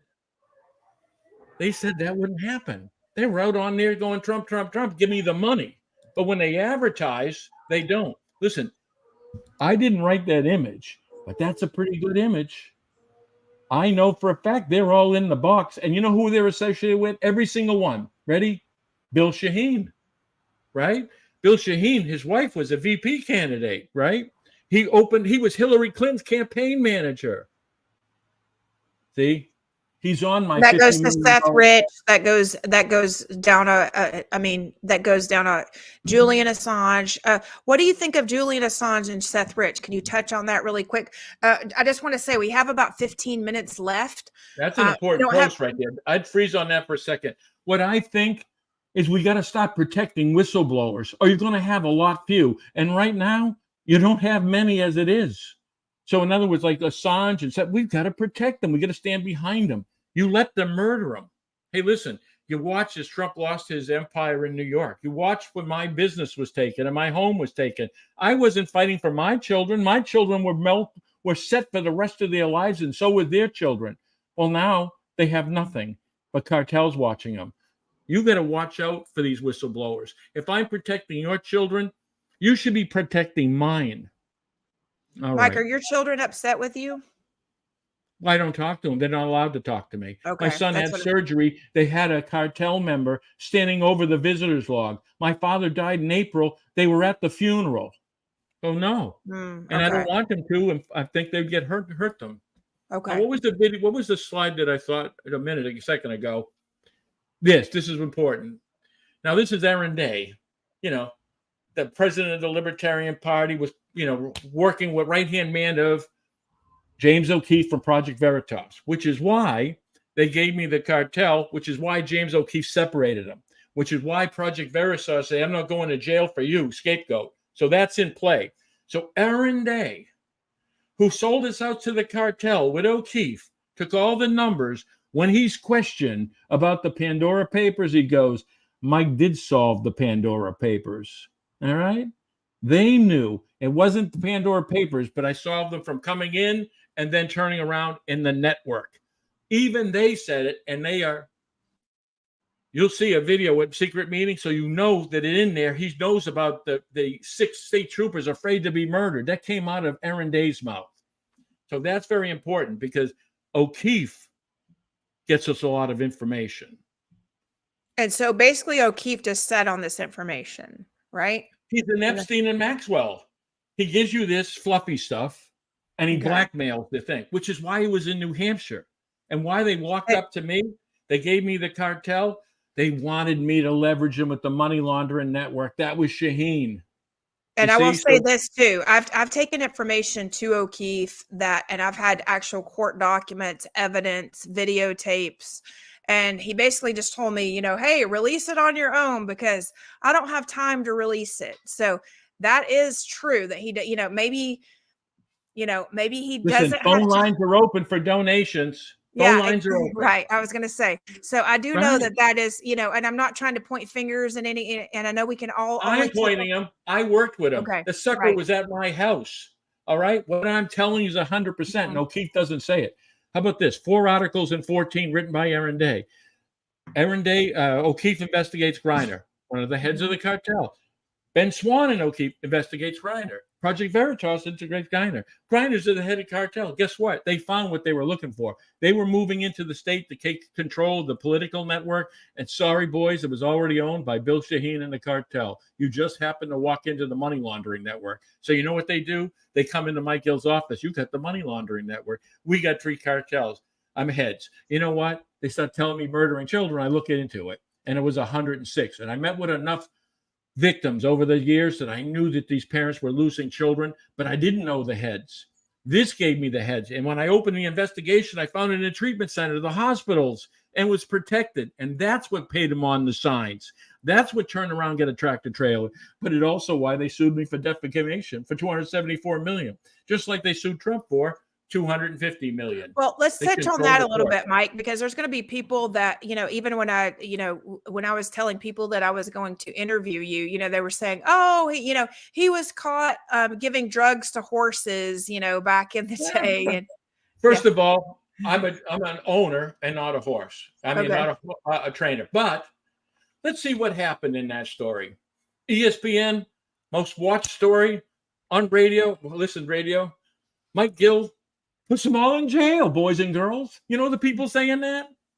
Because I caught the money laundering. They were in the cartel. They were moving with hay trucks. They were giving false. And everything I said, ESPN, so everything Mike predicted came true. So the guys yakking like that are in jail.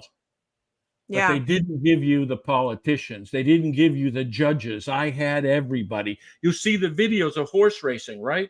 The guy Pollock was saying, oh, Mike Gill's a bad guy. He turned around and said, Mike Gill should run for governor. Right? Listen, the mission these people have is ready. Attack your character. Yeah. You destroy the man, you destroy the message. They don't argue the message because the effort is true. So we got to attack the man. And believe me, they're coming. Well, and this is another thing I wanted our audience to also know. And one of the reasons I wanted to play that the Pandora's box, like the preview from the Australian news, is because they also want you to think that it's all done, it's all sealed up, it's all taken care of. Right. Papers. Okay. Yeah, they want you to think the Pandora papers, they're all sealed, done, it's all taken care of. Like it's done, like seal it away. All the money is out, but they don't know where it landed. Right. And that's what I do. Right. But they want to make it out like they also want to make it out like it's a done deal. So here, just watch. Oh, look at these 10 people, these 10 politicians that we're going to expose. They won't give you like all 300 to 500 that maybe you have personally, gotten the information on. So speaking of information, Mike, can we have you back and showcase any of the information, showcase any of the evidence so that maybe we could go through even just like 3 to 5 people at a time to show people like what's in Pandora's box? Messages. I'll give you witness statements. I'll give you, I'll give you a lot of what Flynn has. Okay. That would be great. What if we walk through Flynn's text messages? 1, you have evidence, and 2, it tells the story. And I'll tell the story beforehand, why it was intercepted. We could take this thing, start by December 18th, and then walk down. And you'll understand my mindset. as far as, how about this? The video that they took, I walked across the street in this hotel. There was one restaurant, it was called a Golden Corral. And I went through the 2 to 4 to get the discount for, I don't know, happy hour or something. But my grandfather's favorite, by the way. My grandfather loved the Golden Corral. We grew up like eating at the Golden Corral. Me too, 2 to 4. But anyhow, ready? I meet the waitress, turns around, Mike, Gill, I saw on your video. She goes, I mean, tremendous. I go, all right, sit down. Can I talk to you about them? I go, right. You know what video they talked about? The one that the FBI snatched from the videographer. It never was released. I went, son of a gun. I went and called, the Flynn and his team, texted him. You see it. This waitress was an FBI agent. I'm telling you, that video was never released. Didn't you see me go to Flynn and the boys? I go, hey, listen, they came and see me today. They know what you're doing. Why are you using my evidence? The reason why you didn't use the evidence, and it was so obvious, I remember thinking, these guys can't be that's stupid. They're intelligence. And then it was me. I go, no, you're stupid. This is the plan. And I had to tell America. Let me see, what are these from? So this was something that you had posted. It says, yes, we are working on it. We're working on a crap load of stuff right now. I promise they have it and are listening. I will update you, I swear. You say, if you have seen my evidence and you know I've been betrayed at every level, but I'm going to trust you and General Flynn. They sent me a message yesterday. I'll send them my response. The response was, you have my word. Right. And that was from who? Who was that? It was to the FBI, but I'm going to trust Flynn. Big mistake. He was to use my evidence to save Trump and expose the American people. Neither happened, and he set up the president and the protesters. An FBI planned sweep. Who set it up? Flynn, Stone, and Jones, meaning Alex Jones. Right. It's funny you pulled that up, because when I said it was the waitress. And then the next day, I was notified was by the FBI. So I told them to go stuff it. That was the message to Flynn and his team. And his Jim Turkio was a captain, a helicopter captain. And he was one of the contacts too. Listen, it's not just Flynn, it's his team. There's no way around it. He thinks he's running for president.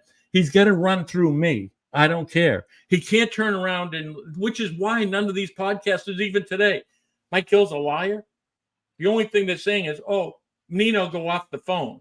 No. One said he was a Fed, intercepted my evidence. They knew it. You know why? One is one, two. Well, Mike, I'm just going to say this, just as a personal, as a person who's just like on the outside looking in, I would say that they've made a really big mistake with two things. Number one, with Juan validating you, ever by saying. They could. How about this? He won't deny it now. But what I'm saying is he has validated you. And actually, I would like to, for our audience, I would like to actually play part of this episode if I can find it while we're as how about the ones that I did with Nino in the past and Centelli? I'm going to actually play. I actually want to play the episode where he is heavily validating you. And his comments were, let me actually just, because I took note of some of his comments. Even Nino's response, oh, Mike was fighting with me, but let's get this straight. He's a very, very important whistleblower. No, he actually says, Mike's lying, right? There goes the box. You are the pattern.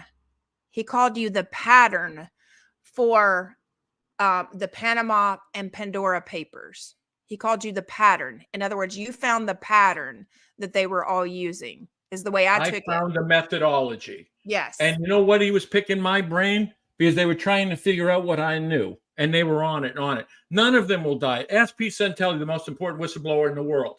See what he says to you. And he's partners with Flynn.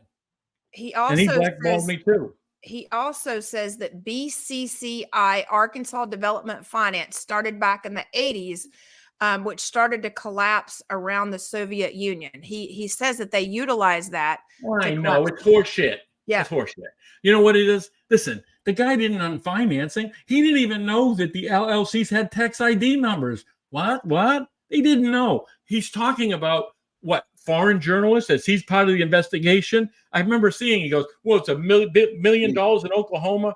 It's all me. You can look at all these videos. You think there's two of these knuckleheads that did what I did? And listen, they're trying to run and say, well, we get other whistleblowers. It's baloney. And listen, it's a bad argument. what was Nino, a financial expert for getting hit in the head? And you know something? Juan knows what he knows from Flynn. And his job was to pick my brain, and good luck with that. That's how I taught them. They basically said, Juan says Trump could act as king while he was president. What was that? Juan said Trump couldn't act as king while he was president, as if he's basically telling the audience that Trump is king now. Right. So this guy Juan figures out that, knows all this. And the 5D chess, right? It's too confusing for you to ask this question. You just simply don't understand. Maybe me and Juan should play chess live. Let's see how smart he is. If you don't mind, do you have just a moment? Because I would like to just play the little clips. I actually took notes. I didn't realize. I told Penny. Listen, I ain't going anywhere. I'm in this little box. Okay. Listen, I'm going to play the clips. Penny, do you have just a minute that I could play these clips? Because yes, you can go ahead and play the clips. I'm sorry. I'm muting myself because my dogs are howling. Oh, no. You're fine. I just wanted to give him a chance to respond because number one. Oh, I'd love to. In fact, no one dances with me. Sununu, you didn't see him dance. Banking Commission and all this. Listen, the smart ones never come. They always send the stupid ones. Poor Nino. Well, in I the almost case, feel bad for him. I'm going to say this: in the case of who they sent to visit me, it might have been. I'm agreeing with your statements. Let's just say I'm not gonna. Yeah, let's put it this way: it's not a. Was not the savviest cookie in the jar. How about this? Nino, when I'm confronted, he goes, "Why don't we have a fight? I'll knock you out in the first round." I go, "Well, let's do it. You're going to promote it? All right." No, this is Nino. And you know what I said? And afterwards, we'd have a quiz contest. You know what he said? What does that mean?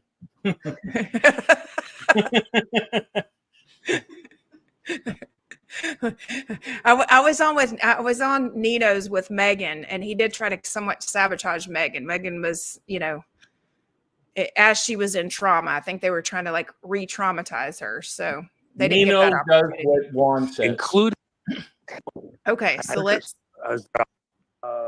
Lucas earlier today. I did another one, Jerry Foley, and talked about it. I don't want to repeat it right here now.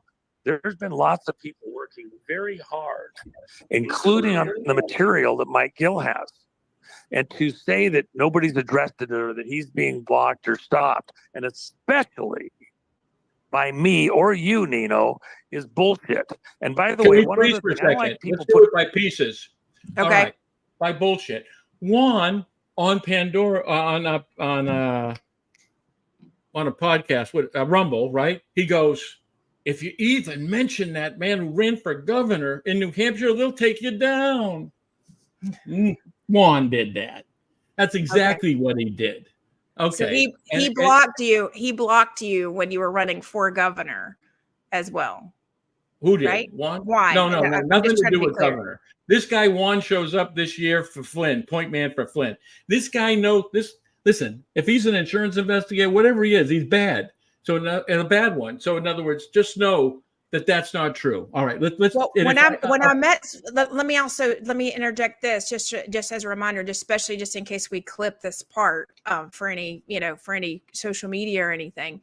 When I met with Flynn on December the 18th in person at the soiree in Miami, where it said the Miami Mar-a-Lago. By the way, that is not a Mar-a-Lago in Miami. That is a doctor's home. Oh, so he lied about that too. That is. Well, listen, it just said Miami Mar-a-Lago. I think I'm even going Mar-a-Lago, and that's what you're supposed to. That's but it's not stuff. A Mar-a-Lago. It's a far thing from it. I'm going to give you a sign to stop. Let's peel this guy like a grape. I'll show you how this works. All okay. Right. Words in my mouth. When I got on the phone with Mike because you called me and asked me if I could join you, and I did. He wanted to talk to you.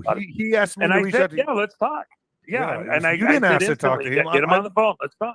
But what I want to say is this: he started the conversation explaining to me how General Flynn was working for the government and was part of the setup of Trump on the January 6th stuff, and that he's a federal agent and was part of the contractor teams, which I have discussed, federal contractor teams, and that he had to be part of it because they never charged him, and everybody else at the Capitol got charged, and he didn't. So he has to be a bad guy. And I'm sitting there going, that's bullshit. All right, stop. And I don't believe it for a second. Stop. You ready? I think he's a bad guy because he was taking my evidence and using it, and he got a hold of me on December 18th. I'm a bad guy because he's true. Now, he's saying I never said it. This is the conversation with Juan. If you remember, Nino goes, like he was yelling at Juan. I wasn't yelling at Juan. If you know Juan, you can't get a straight answer out of him. He sounds like Brummel. I mean, he's going to give me a Bible thing, and I'm not going to get an answer. So you know what I said to him? And listen, this is on my my children. I haven't lied one time in 17 years and on the end of this, and it's all videotaped. This is the conversation. Ready?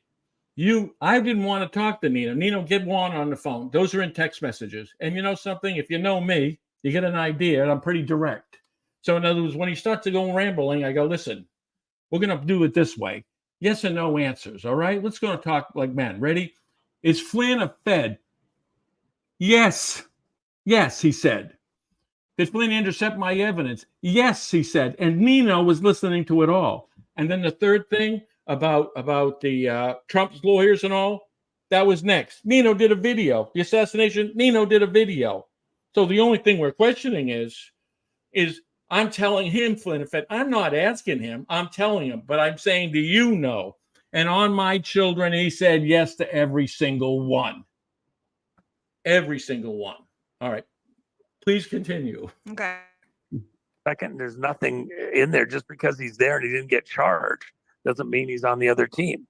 And he laid out his logic and all this stuff about why it is and how we have to expose Flynn. And now he's saying that I agreed to that. He sent you text. Didn't he say that? Didn't he say that? Didn't he say that? No, I didn't.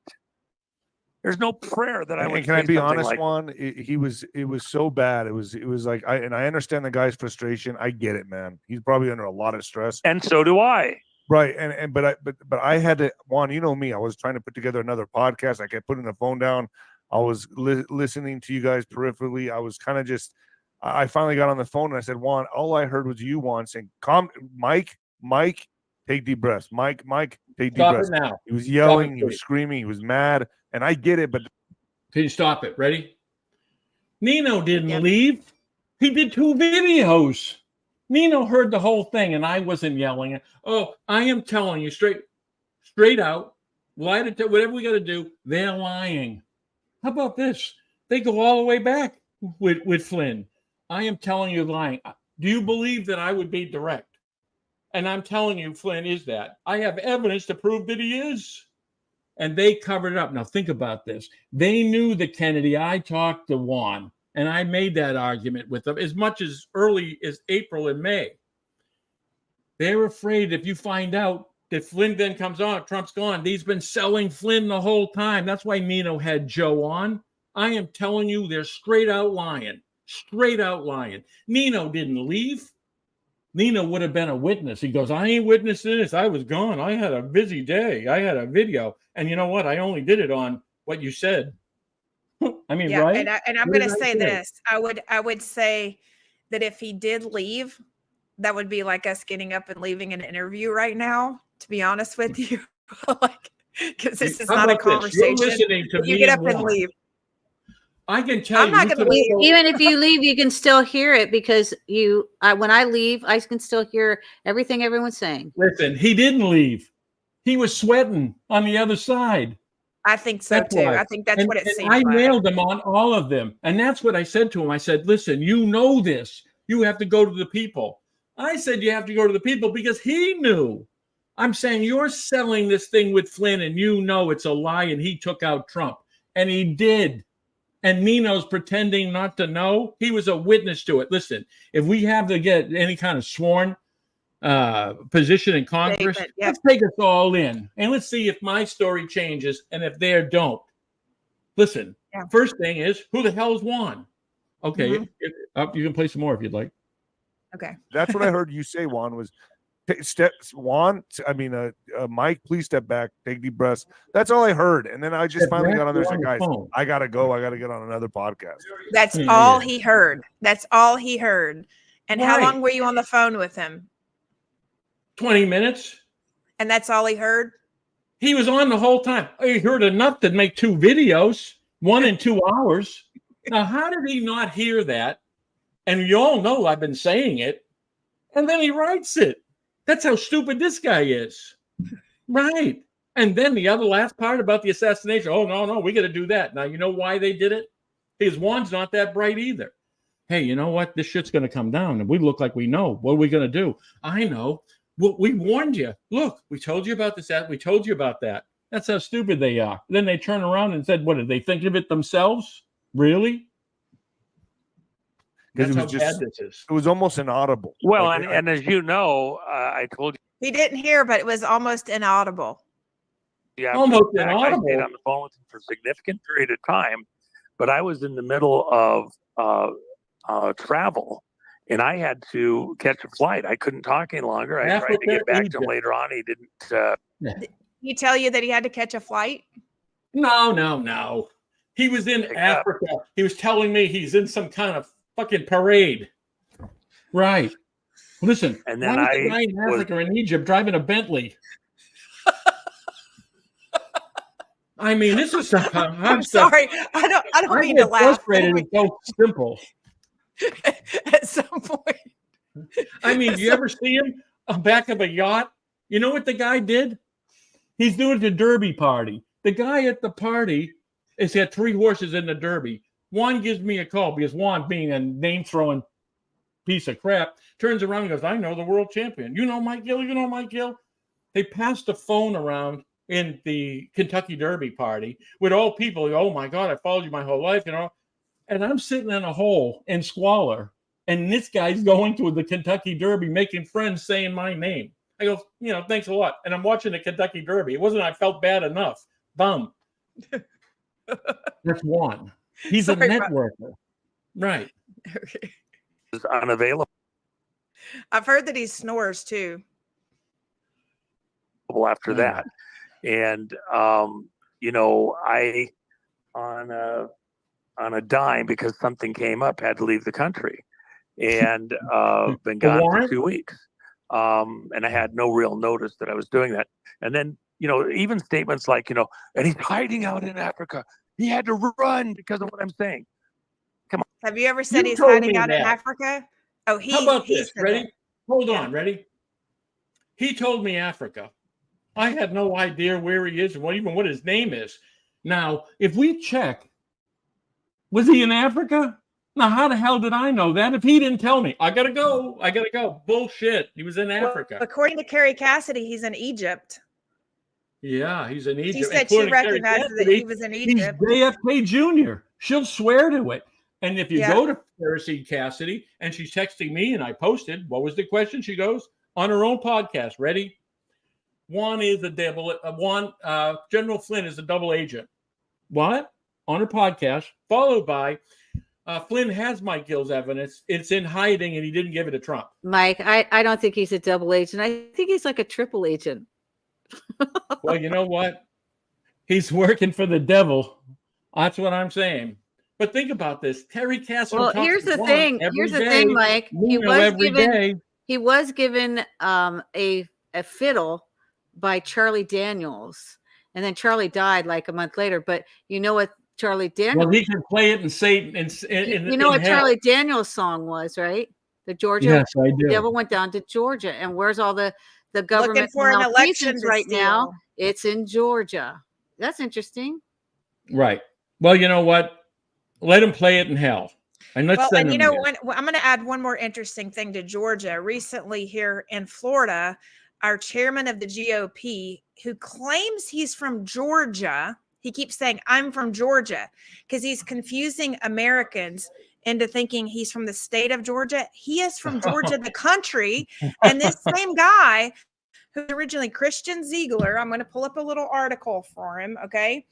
But this guy, I wrote about him on Banana Republic News, because this guy, you can't even make this stuff up, okay? I mean, literally, we cannot make this stuff up, okay? The Republican Party, he would not resign, okay? He was caught up in a menage a trois sex scandal with his wife. By the way, hold on a second. With his wife, Bridget Ziegler, who is over what? Moms for Liberty. So they're having this three-way affair. Liberating, that's for sure. And by the way, I'd met the guy in October of this year, and he tells me he's from Georgia. And I say, oh, where in Georgia? I'm from Georgia. Where are you Did he from have in an Georgia? accent? No, not at all. And see, everybody from Georgia has like this twangy accent. Matter of fact, I'm like you. Yeah, but he had Oh, no we got a accent Russian whatsoever. accent. This guy doesn't have any. This guy had no accent whatsoever. Wow. And then so I get to the root of it, and he says, "Oh, no, I'm from Russia, the country." And I'm like, Oh, yeah, how do we straighten that out? Oh, not Okay. Russia, Georgia. But hold on, not Russia, Georgia, not Russia, the country. I mean, Russia, the country. Then he goes on to tell me that guess whose campaigns he's run? He's run DeSantis, who he's working for now. Oh, interesting. Benjamin Netanyahu. Oh, shit. That's not good. And then he started going into, he had done the Trump campaign. And I was like, oh, who do you work for on the Trump campaign? And then he starts like fidgeting around because he knows like, okay, I'm going to like ask. Like, I know people that have worked on the campaign. Who did you work with? Right. And he's like fidgeting around because he doesn't know what to say. Literally 2 weeks later. Do you know what there are? Many of them are programmed. Have you noticed that Flynn's programmed? That's why he answers the same way every time. But if you notice, every time you take him out of that pattern, he loses his mind, screaming, yelling, get out. And that's what happens. It's a defense what they do. As soon as they feel they're trapped or they're not into that system, they'll lose it. I'm never going to talk to you again. Now, Flynn's done that a bunch of times, but that's also the methodology. Okay. Well, let's keep going on this because this is actually very interesting. Let's translate. This is fun, actually, isn't it? I'm glad we're doing this at night. Right. Right. Off your high horse. Two of the financial that type of shit. Can I that say type of something? shit discredits him when he says crazy shit like that. Can I say something? Everybody. I think the problem that goes on here is that we all see things from our own unique perspective. And mine has 935 million attached to it. Think that what we have is the nail that's going to it's the nail in the coffin that's going to seal it's going to break the case. When we're just one person and we're trying to persuade the detective that we have the thing that's going to break the case wide open. Meanwhile, the detective who is call him the hold Trump on for a minute, right? They're looking. Oh, hold on, ready? They called me the closer. They called me the most important thing. Oh, we're wheeling back there. Oh, we've got many. It's a detective. There's 935 billion pinheads. It's right over here where I told you it was. You get another one of those? I'd like to meet him. The pin. All right, At a much larger mosaic. Okay, this is where it coming He up. says it currently, though.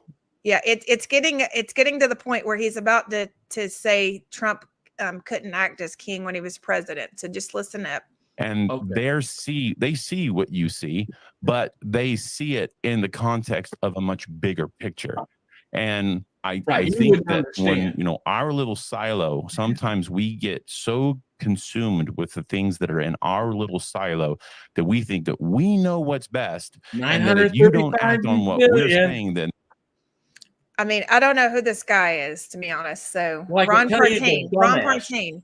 Do you know? All this thing, investigator, one thing. Listen, 935 billion. Every time you say 935 billion, it's in New Hampshire. I've only been doing it 17 years, and all you knuckleheads came to me. And all of a sudden, they know. They know what? I'm telling you, they didn't even know that LLCs, how they were set up. None of it. Well, I think they're about to let the public know, and I'm curious to your response. How about this? dirty. And I think yeah. Could we have Juan on with me? Of course, I would Right? love to have Juan on. If Well, I then can, you know what? You I'll invite Juan on, and I'll peel him. And now I know we want order, and I don't want to be accused of that. You ask the question, he gets the answer, and I get the answer. And I might have, and we can turn around and say, "Okay, Juan, you got a question for Mike?" You'll say, "Have you ever heard that says Mike's evidence is not right? It's no good. No. They need it." So I'll ask him one, and I'll bet you. I'd like to say $1 billion, but right now it'd be 2 hot dogs and a sausage. But he'll never dance, never. And Nino, it would be like kicking a poodle. But I don't want to do that. Right. That's a Juan, pretty big. I want to expose and drag him around poodle. And show you who he is. And Christy has a poodle, so maybe wants to pick a poodle. Yeah, poodles are very smart. I think we're elevating some of the. Poodles are one of the smartest dogs there is. So Juan is intelligent. Maybe use a Chihuahua. He was the point man to corrupt the Patriot network. Do you know he runs? How about this? Are you guys on the Friday call? No. Oh, you don't know about the Friday call. Or do you know about the Friday call? Where they have all of these 40, 50, See, I'm not invited to these politicians, all coordinated by Juan, all talking about this. A big network. I was in that for a few weeks. They didn't like what I got to say. Boom, out of the network. But you know something? Some of these podcasters are in it and other ones not. You know what the ones aren't that I found? The ones that they couldn't contain. The ones that turned around look dangerous, like a Michelle Moore. She's liable to call us out of the scale. And if you guys aren't in the club, you didn't know there was a club, which also means it's a testament maybe that they didn't trust you because you just might be honest. Well, that's probably the case with me and Michelle. So, right. Okay. So I want to play this. I want you to hear this. And this, Penny. Yeah, the King. Yeah, and Penny. Penny's very honest as well. Very sweet. And Stiletto, is President Trump, we can't be bought. President at this time, able to act like king? Was even able to act like king when he was president? There's certain processes that have to be honored. Oh no, he could do this. Right. You don't have to act like a king. We don't need any. Just turn around and go to Congress, release all of the information, and we get to follow the money. You don't need anything else. How about this? We tell the American people, like President Trump did, tell me, you don't want the box open? Right? So in other words, do we need the president? Do we need this? Do we need special? We need the military? This guy is an expert on bull. Possibly, yes. Okay, Possibly. so let me play 28 minutes. They're saying he's JFK Jr. How about this? You know the guy from Georgia? You know when he heard this one, he goes, "You got to be kidding me." The guy from Georgia? Wait. The guy from Georgia goes, "Oh, did you hear the story about this guy named Juan Seven pretending to be JFK? You believe that crap?" Right. That's the guy from Georgia. Which one? Which one is that?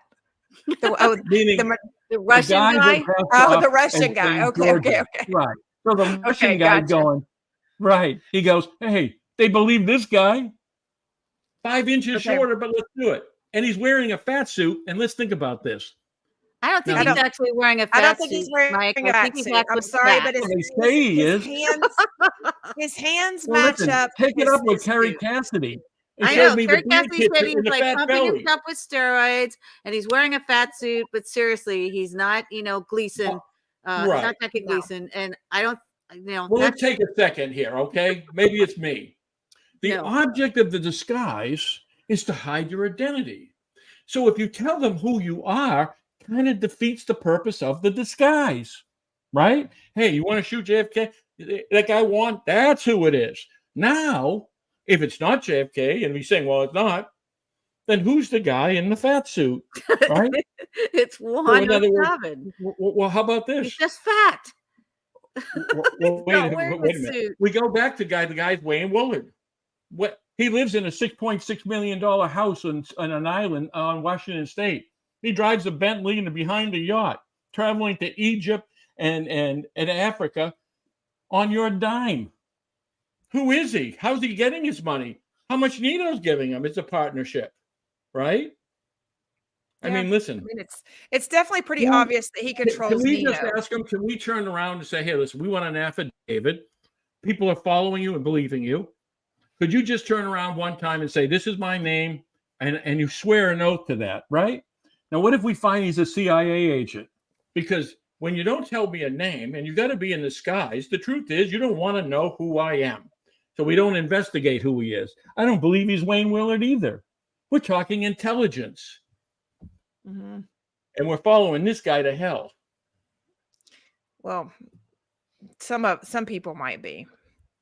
Okay, Really? so yeah, we're approaching where he's basically talking about the Clinton bribery. We got 2 more parts where he's talking about you that I want to cover. We're not going to sit there and Mike Gill's going to shoot us all in the ass because we aren't getting his evidence to the right place and Right we're not here. doing anything and we're just sitting on our hands and Flynn's. First of all, I didn't say he's sitting on his ass because the guy couldn't do anything, right? I was trying to get this to Trump again, not this knucklehead. Flynn didn't want it released. He's working with that. You know why they didn't do anything? Didn't release it? How about this? We know that Flynn got it, and he didn't release it. Even Cassidy said he's got it in hiding. So what I'm saying is, it should the president put me out there. It wasn't Flynn. Flynn was supposed to release it to the American people. He didn't do it.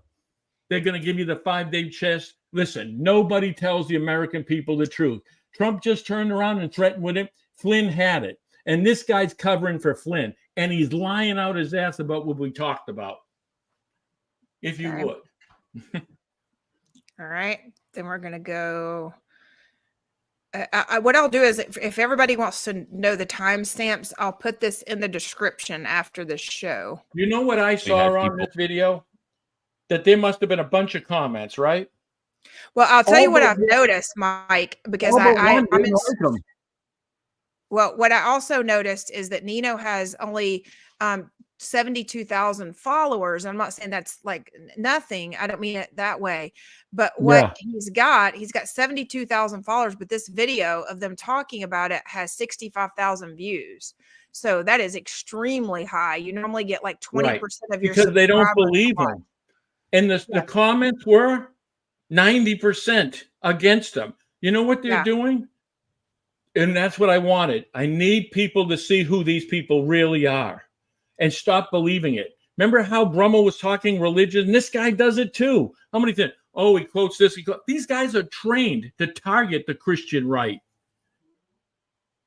Well, listen, I mean, I'm willing to reach out, Mike, and see if we can get them on the show. I mean, I may be banned after, let's do this. I may never hear from any of them again, to be honest with you. Let me get one. I've got and that's Michelle Moore has put an open invitation live to all of them, right?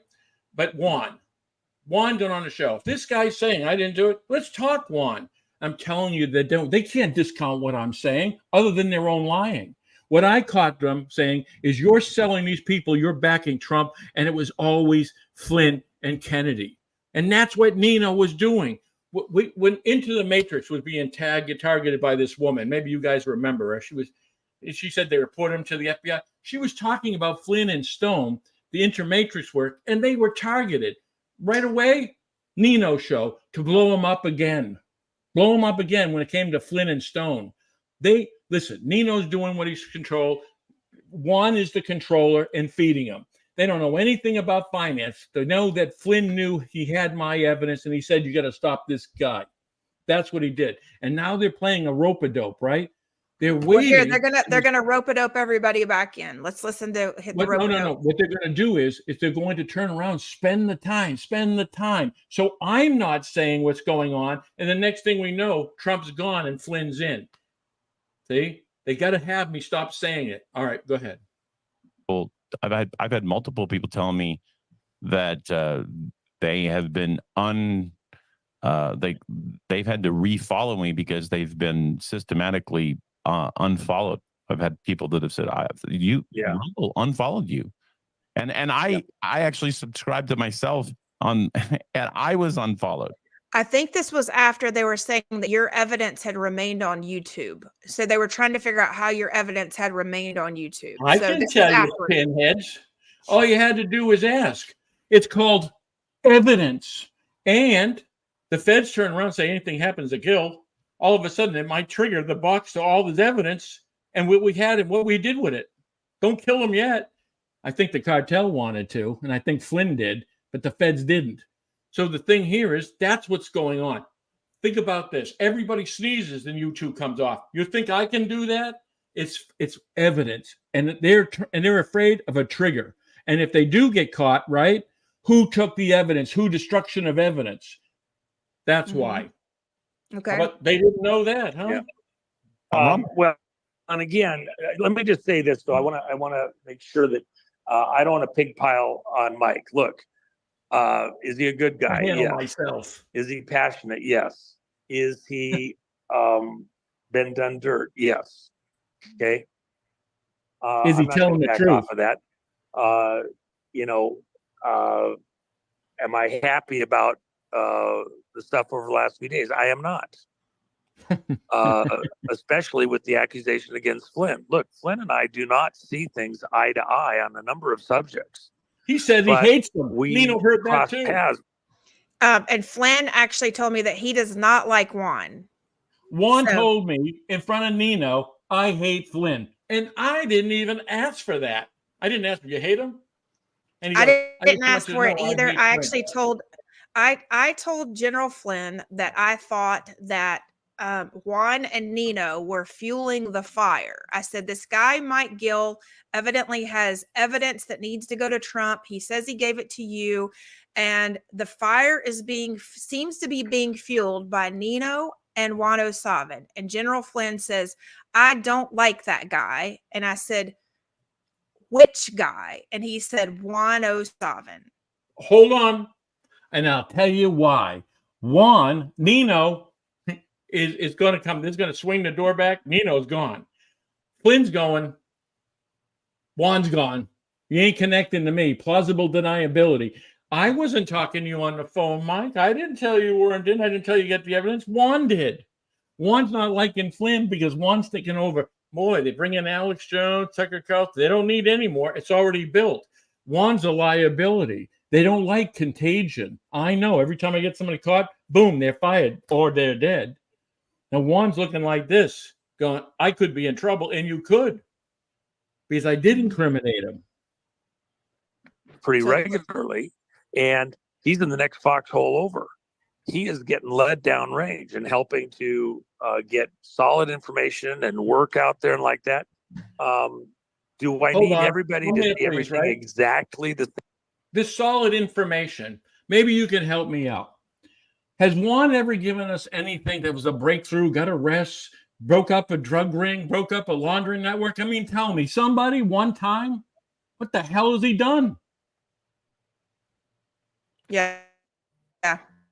No, Show I me mean, a result. we don't really know. Same So way. let's finish No. hearing what he says. We're both laboring hard to get us to the right outcome. In the back of the yacht. If he sees it differently, that's the value. I don't need everybody to be a spoon or a knife or a fork. We need each of them, and there's different ways that we're working in this, including behind the scenes. So I have massive respect for some of the stuff that they've done over there, with their activities and trying to help people to understand the moment we're in, because we do have to not just be at the 80+% of people working, moving in some type of concert. Okay, doesn't mean lockstep. Okay, stop for a second, right? What did he say? We need What to did be he at say? 80%. He basically, I mean, what? 80% of what? What's going on? 80%. We're moving, He's people basically making it out hardworking. like 80% of the people need to be on track with like Trump coming back, that Trump is king. He's that talking Trump nothing. is- yeah. Listen, So what did I give you? I gave you a drug cartel. I gave you a laundry network. I tied this guy into Evergreen. This guy's babbling with nothing. Have you? Listen. There's called an Oracle Adolphi. You have ever heard of the Oracle Adolphi? no. The Oracle would be an island off of Greece. And the Greeks, before they would go to war, would go to the Oracle and find out from the Oracle, would we win or lose? Well, the Oracle would give their answer to the point where whatever happened, they were right. So the Oracle was always right because it was how we she formed the answer. That's the oracle of hell. And what he's doing is babbling this, we're moving this. We got a lot of people working. What is he got doing? They're supporting Flynn, and he built an organization to support Flynn, and they're taking in millions that nobody has accounting for. Yeah, and I see a lot of the same because I've basically said, Mike, that some of the players that were chosen to be a part of the Juan team, and I say this because I know that they have connections with Juan. They're like bad people in general, and they're not really hard workers. They're not really the smartest cookies in the jar. Matter of fact, they might actually be the ones that have had their brains beat out, that are just kind of like, okay, I'm happy making a little money. And maybe they were like really kind of beaten down to a point where they would do almost anything. Easy to control. Yeah, easier to control. Exactly. So I mean, I noticed Nino that right off. is the ultimate puppet. Yeah. He's the ultimate puppet. How many times? Nino. I'm going to shoot myself every time he says that. Think about it. What does he know? Where does Nino from boxing get this tremendous insight? Listen, I only had the largest volume brokerage firm in the United States. Mm-hmm. What's their resume?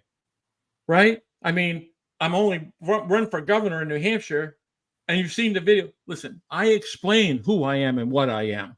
When I went into racing, what did I do? I blow up their laundry network and they're cheating. I go into New Hampshire with my business. What do I catch? The Pandora papers, right? Box. What do I do? Go to the Patriot next one, go on a video podcast, and I catch all these guys. Mm-hmm. Are we seeing a rhythm here? And know this, each and every time I turn down settlement offers. You've seen from the racetracks, 25 million from Liberty, 25 from Penn National, 50 from Liberty. No. And you know what? When they offered me to run PPN, big money and all, talk on the stage, I said no. I've told you all the truth from this point right to the end. And believe me, what's my motive? Because when I do the numbers, when I calculate the doors, I'm part of the door number 3. They kill Trump, they kill me. Mm-hmm. And the likelihood of killing me first. Because Trump might make a deal if the guy who is the box is gone. And listen, they weren't trying to kill me, FBI. Did you not stop a murder attempt? You saw a thing where you put Brendan O'Connell. He was giving my location up. He told the cartel to shoot my children in the head. And what was he working with? Patrick Howley, which is connected to Stone and Flynn. Who was he connected to? Aaron Day, connected to O'Keefe. They put enough scenarios after that to kill me. That video was turned around. He showed my location. He turned around and saw it because he had my phone and he tracked it back. And he gave it to Flynn. He gave it to the cartel and then told the cartel to kill my children. That's what it is. And you know what? That's the connection. This is the left door coming. That was the plan. And he made enough people scenarios so you didn't know which it was coming from. And listen, the place I was thinking was coming from turned out to come from another place. Flynn. Well, let's do this. I'm going to continue to try to get General Flynn on. I'm going to try to get Juan on. Ann Vanderstill told me that she would come on if we could have evidence. And so how about this? I've been posting evidence, right? Okay. What I need to do is I need to do a better job, to be honest with you. I need to do a better job of looking through your Twitter and actually trying to pull through some of the evidence. Post that I showed you this. Now let's think about this, right? Mm-hmm. We found Brummel, and he's a wanted pedophile, and that General Flynn says he's a pedophile, and he's got his team looking for him. Now, we know now that Brummel worked on his team, as his people said, and that he was working with this guy, Field. And he was a good guy against Christian. Now, we know, again, he's a pedophile. Mm-hmm. Now, we know he was wanted, and he ran all the way to Vandersteel. Now, let's try to grab your head around that. The guy wanted the pedophile. He's in Canada, right? Drives to Vandersteel. The connection is Flynn. The connection to Brummel is Flynn. That's why he was on the Fremmel team. And now he's calling him a pedophile. He's saying he's looking at this people. Remember, Roger Stone put a post up not long ago, but it was from 17. He goes, General Flynn knows 17 high-ranking pedophiles. He never told you. and he's never telling them. And this organization is a psyop. The people looking for the criminals are the criminals. Doesn't that seem like a methodology that's going across this country? We don't have the FBI finding themselves. I mean, they would turn around and say, well, the FBI is also after them. I mean, so, that's really? what Roger Here's the Stone cover, would guys. say. Ready? Yeah. Here's the cover. Ready? Flynn, guess who he's going to arrest? He's going to jail. Ready? They cost me $6 million, except for he took in almost a profit. He didn't cost them a dime. He made hundreds of thousands. How about this? Stone didn't go to jail either, but you got the performance. O'Keefe gave you the performance too. That's called cover, so you guys can buy it. They didn't lose a dime. They didn't go to jail, and they got cover.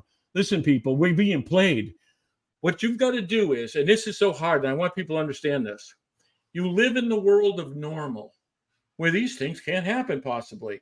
I live in the world of catching them, deciphering where they're doing, dictating and showing the next move. They're them. That's it. Good people don't have it in their heart to see this kind of evil. This rumbles on the air going, patriotic and Satan. They are a Satanist. They are murdering children. He puts them in the evergreen thing. They are the opposite what they appear. All of them. And the proof is, where are we? We've got our borders open, flooded with these illegals, and they're turning around and saying, Andrew Steele said, I think there's going to be a terrorist attack this year. No kidding. It was the feds that left that open. They want this to happen. Everything that's happened. Listen, if they were going to rob your house and they were coming in, would you shut the door and lock it? It's that simple. And so as they are trafficking children, you wonder how the cartels stealing the wealth of this country, the traffickers, is an industry of stealing and murdering children. Who could do it? Who could protect it? You don't see the FBI getting them. You don't see the CIA. Listen, they're tracking you for $600 with a gun. You can't find all this industry. It's in plain sight. It's a monster. It's everywhere we're looking. Just not where they're trying to fear factor. And let me ask you a question. question. Their money, you take them down. You find their money. That's what I did. That's the only combinator. All these other paths are horseshit. Let me ask you a question. Is it your point of view too, Mike, that they also, like, for instance, when James O'Keefe got arrested, I know many other citizen journalists that somewhat became fearful of their own journalism, right? Do you think they did what that? Happened? Nothing. What I'm saying, but did they? Right? Nothing happened. But what I'm saying is, do you think they did that to prevent other citizen journalists from continuing to do as much work as they possibly could? To put fear in them. No, this is what it was. He gave O'Keefe cover. Cover has to sell you this. O'Keefe's working with these people, blackmailing, right? That was it. It was cover. Let's think about this. They separate it. Now, there's no argument that I gave O'Keefe the evidence. Erin Day said that. Now, ready? How's O'Keefe and Project Veritas getting away away from the fact that they didn't tell you about a drug cartel, right? For years. I know. We'll blame Project Veritas. O'Keefe goes, he stole a sandwich from a pregnant an 8-month pregnant woman. Really? The moneymaker over a sandwich? Not that I think he wouldn't steal it. But the point being is now it's two separate entities. You know what our boy O'Keefe does? It wasn't me. I would have given them up, Mike. It was Project Veritas. Well, now they're separate. Now, Project Veritas CEO just came out last week and go, listen, we're not going to be the scapegoat. We went to the feds. We know this. Gill's evidence comes out. He knows about the cartel. He knows that you made a deal. He knows you gave up their witnesses. So he was going to blame it on them, and they turn around and say, I'm not playing. And that's where we are right now. What do you think? Do you know anything about Stu Peters? Is Stu Peters a part of this, or is he have you connected him in any way, shape, or form? I can't say I did. Okay. Listen, when I tell curious. you something, I know. That's how you get it right in 17 years. And when I don't know, I won't speak. Yeah, now, no, that's fine. I'm not trying to throw anybody under the bus. No, I want to make this understand. clear. We will it sounds like, Mike, you're willing to be on with anybody who wants to email me, text me, because I'm going to send them a link to this and say, listen, you have an open invitation. Let's get on and let's talk about it. Let's look at the evidence together. And when I'm doing it, we deal with Flynn. We deal with Juan. I'm not swinging down. I swing up. Okay. That's understandable. I get it. Totally get it. Or maybe President Trump. I mean, let's shoot for the stars. Let's shoot for the stars. I'm open to it.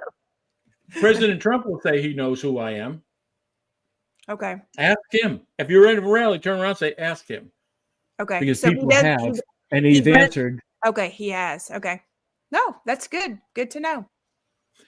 Good to know. When Trump says Pandora's box, remember Pandora, the 935 billion. He didn't say papers, did he? He said box. No. Box is the laundering network. That's what opens the box, not the transfer of foreign money. That is. So understand. You want to know my importance? They're threatening it with. You know why Flynn and his group is not trying to say I'm lying about any of the evidence? It's because they want it, and it's no good without me. Because all this stuff from the Department of Justice, they're going, well, that's Gill's evidence. You don't get that. Well, you know what? I'm going to be praying that everybody do the right thing. Because if everybody were to do the right thing, especially all at the same time, we could actually like blow the lid off of Pandora's box and clean up our country and clean up our cities and our counties like pretty quickly. Because you know what I would tell the people out there? What was exactly my motive? Do you think when I put the heads of cartels of signs across New England, they weren't going to kill me? And they came. 3 attempts, 13 days. I had to fight a 6'7" Russian on video. Everybody saw it. So the thing here is, I didn't expect to live, but it was a lot of children and it had to be stopped. It wasn't my first impression. I was a wealthy guy. I have 5 children I love dearly. Baseball coach, basketball. I had batting cages in the house. I mean, that's what I was. I was a father. When someone said he's a Mason, he said, listen, I've got no hand signals. I got no codes. I got no association. I was a daddy of 5 kids. That was enough between football practices and batting cages. Yeah, that's a lot. And I loved every minute of it. Well, Mike, thank you very much for sticking the line and telling the truth. I appreciate you. And, I've learned so much from your information. Where can people find the majority of your information right now? Where are you posting and where, and I know that there's some of your videos and stuff on YouTube that people can see what you're talking about, that's out there. State of Corruption, NH, and State of Corruption. There's 2 channels of mine for State of Corruption. Together, it's like there was 500. I think there's 400. You're also on Truth Social, right? Evidence on Twitter. So you'll see me posting screams. You'll see me put evidence. Flynn's following me.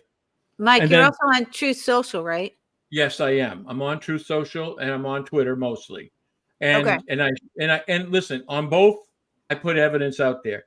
Listen, I was going to say, we'll put the links because what I'm probably going to have to do is republish this because it didn't go out to some of the channels. So we'll make sure it's republished. We'll make sure it's that people can find it and we'll put your links down below. So everybody look down below. And the other thing, Mike, I know that you are currently homeless right now. It's not easy when you're in a situation like you're in. And I know you've never asked for money or anything like that. But if people want to support you, is there a way for them to support you? I did have a GoFundMe. And want me to tell you something? That money, in 16 years, I never asked for a penny and spent tens of millions because I needed you to believe what I was saying. I wouldn't want to take your money. I almost starved to death. There was a moment that I turned around and I wasn't going on camera because I looked sick and I don't want, they'll see that. He's sick. I'm telling you, that's the game. You're living normal. I'm living here. And what I needed was to go to a doctor. I had a cracked elbow. I had a lot dental, all of it was a health, and I was eating poorly, didn't have, until finally I said, I remember saying, I go, when are they coming? When are they killing me? And I remember sitting going, they aren't killing you, stupid. And then I sent back and I asked for help and they helped me. Now they intercepted the account. They took the Social Security from 23 to 1100. And I don't have an account that I trust. What kind people have done has sent money cash to Michelle, and Michelle has sent it to me. Michelle Moore. So we'll put Michelle. Yeah. We'll put the information down below in the description. So don't give to the GoFundMe. That's somebody's taken your GoFundMe money. Yeah. Those few thousand at the end there, I didn't see that. Okay. But you know what? I hate even doing this. Listen, and the GoFundMe, what it was said, the new one was saying, I said, thank you to everybody. And I said, I only need $1,500 a month, not a penny more. So in other words, I'm not asking for the $1,500. With the $1,100 gets me when I'm homeless. At least this point, I'm not in the car. And if I'm in the car, I can't be communicating. I'm at a place where at this point, I have protection too. Well, I was going to say, and not only that, but you also need to stay healthy as well, Mike. I mean, I'm trying, and that's what I'm doing. Right. Listen, yeah. If you look back, I got dumbbells. I bought Good, dumbbells. Good for so you. I'm trying to work out. I'm only going 15 feet back and forth, but I'm doing it. I turn around. I'm on a keto diet, and I'm losing weight. And I'm trying to get. And I bought vitamins, and I'm eating, multiple different vitamins, and people are helping with that. Mycomycin, because I could never clear. Ivermectin. I could never clear. And my respiratory was bad, which is why you'll hear me before losing my breath and so forth. Mm-hmm. But I'm doing better. Well, there's no doubt that most likely you've been poisoned in some way, shape, or form. We know like almost every whistleblower has been poisoned throughout. They tried to murder me in jail the second day. Arsenic. We had hair and blood. Yeah. So, I mean, there's no doubt that those things are happening. So make sure you take care of yourself, Mike. Obviously, the president knows you exist. And, I want to encourage him, because I do believe he also listens to my shows, that he opens the box and knows that you've got the support of the people. You've got the support, President Trump, of our law enforcement. Even the non-sheriff's department, they will turn on these politicians in the blink of an eye. I can tell you this. If President Trump, door one, turns around and says, let's go, I'm there. Let's go. Let's lay it on. And listen, when I tell you lay it on the line, I did. I didn't take their money. I let them take my house. I let them take my business. And I said, no, I'm here. And right now, President Trump, let's do. And how about this? If we do this, open it up and blow it open and show that the FBI corrupted January 6th. That means every hostage that is taken is released. That means the indictment from the Insurrection Act was a setup. It's off the boards. We do have a path. And if he takes that path, he could be a hero and blow this door off of this. And I'll go to Congress and I'll ride this to the end.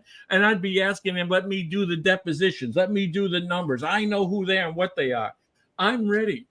Well, Mike, maybe we've been all snowballed, but I cannot imagine the man Donald Trump that we've all have in our minds just going down as the way that he is right now.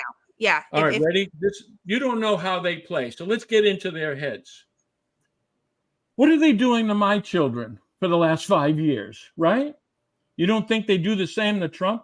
You know how these guys start? What do you love the most? Mm-hmm. My case was my kids. Mm-hmm. So don't think he just doesn't have a gun to his head. How do you know they don't have a gun to their head?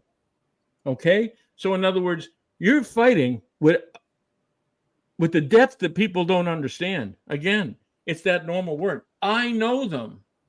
They were at my father's funeral. They don't miss one. And I'm going to tell you something. They need Trump out of here. That was the only zip they had out of the wire. They never thought he could win. And it almost screwed up everything. What did Hillary Clinton say? If they ever find out what we've done, they'd hang us. Mm-hmm. That's right. And who was their campaign manager? Bill Shaheen on my $50 million settlement. Yep, for sure. Well, listen, we're definitely going to have everybody else back on. I also want to thank Penny for connecting us, getting everything together, getting the PowerPoint together. Nobody's getting paid anything for these interviews. Matter of fact, it takes a lot of hard time and a lot of hard work. And I don't pay Penny. Penny doesn't pay me. We just, we make it happen. I do the website. Penny puts together the shows. You know what I found? How is it that certain of these, like Nino, right? What's he charging? $5 a head? How many people he have on that subscription? 200,000-300,000? Anybody do the math? What's that? 150,000 before he opens the door, sells you a coffee mug, a T-shirt, and something Juan wants to sell. What was he selling? Frozen meat the other day? 2 steaks like this. I could have used those steaks. Yeah, ship some to Mike Gill. let's not take any free media from Yeah, right. A Not friend from of him. mine just told me, he said, hey, look, these cookies showed up at my door and I didn't say anything. And he says, gee, I wonder if they're poison. I said, welcome to my world. Yeah, exactly. Never take a drink that you're handed. Right. I have to like tell everybody before they go anywhere with me. Listen, we take our own water. We don't Right. take any drinks that are handed to us. We watch the bottle being open. We make sure that it's yeah. You can imagine how I travel. I know. I'm just glad you're cautious. I will tell you this. Ready? I have a singular phobia that I figured out. When that Russian in Miami, I looked through a peephole, I saw an eyeball, and then I backed up and he turned the thing. So every time I leave here, I look out the peephole and go, please, Jesus, no eyeball today. And the people who know me know that's the case. But hold on, you said a Russian in Miami. You said you had a Russian in Miami. That's interesting. That's for another I got a day. Russian that got his ass kicked on video. We could have sold tickets. While the cops were turning around and arresting him, he started looking and smiling. I grabbed him by the hair, slammed him against the wall, and I almost went to jail, and he tried to murder me. Okay, we have to get that video out because listen, my Miami audience, the feds have it. You'll watch a video with me and the cops, and I'm talking about the video, and they're giving him the video. The feds go, we'll take that video. Right, we'll take that from you. Thanks. Yeah. And you see it on the evidence list, attempted murder. It's the feds. Yeah. They got the video, and not more than one. One was a security video. Came in the office to shoot me in the head, and a guy came in for me to do a video. Greg Theodore, and I hired him, and then he flipped, worked with O'Keefe. I mean, listen. No, what do they say? No good deed goes unpunished. Well, there you go. Yeah. There we go. Well, listen, God bless you both. Thank you very much for your time. And Penny, thank you for aligning everything. And for those of you who are listening by audio, you can give to Penny. She is Shepard Entertainment, SHEPARD entertainment@gmail.com if you want to send her a little gift via PayPal. She's at a birthday. We've got Christmas and New Year's, and Penny has dogs to feed. I have dogs, but we only have 20 now. We had 27. We're down to 20 now, but they still need food. Penny has a farm. Penny has a farm. Like the dogs eat first. You know what I'm talking about, Gill. I do. I get 5 sausages for $3.39. That's one day. The only splurge I get is I put Crystal Light in the water, and I know that breaks the cake a little bit, but that's the only thing sweet I have, and that's my treat. Okay, well, good. Hey, be careful with that Crystal Light, though, Mike. We'll get you really healthy before too long. I got them cracking. They kill me a couple of days. I'm worried about Crystal Light. Right, we need to get you some NutraSwish because that stuff is like magic, but I can't afford it either. So, well, everybody, thank you very much for tuning in and joining us. Make sure that you go to patriotsperspective.com and sign up for the email list. It's free, unlike a lot of other channels, and we give you free information. And if you would like to make a donation there, you can do so. Please make sure that you do subscribe, hit the like button, hit the share button, and make sure that you get future notices, because you never know when one of these other people like Flynn or Stone or Ann Vanderstill or anybody might say, take us up on the offer to come back on with Mike. Either that or could you get Roger Stone? I'll ask him about why he called Trump's daughter an abortionist blank. Really? All right. I remember that. If I'm his father. What? Right. You remember what he said, right? What did he call? He called his daughter an abortionist whore. Oh, okay. I didn't hear that. And then he also said in the same time, Trump was the worst thing that ever happened to America. Right. Now, what do they say? If they change your mind, listen, you've seen everything I've said. I put it on video for 17 years. Have you ever heard me reverse my position? And now all of a sudden going, yay, Trump, right. And then Alex Jones has the video of Stone saying, I'm going to recruit General Flynn. And then all of a sudden, Jones takes it off his platform. But you said it. and Joan promoted it. What was that thing that Joan said? You had a video, you had a thing where Joan said, here it is. My wife, please don't get weird at Christmas dinner. Donald Trump shit his effing pants. What was that? What was that about? That means that he referred to Trump with the election and everything, that he shit his pants, meaning he failed. This is Jones. And who's Jones backing? Flynn. Who were they attacking? Remember? Destroy the man.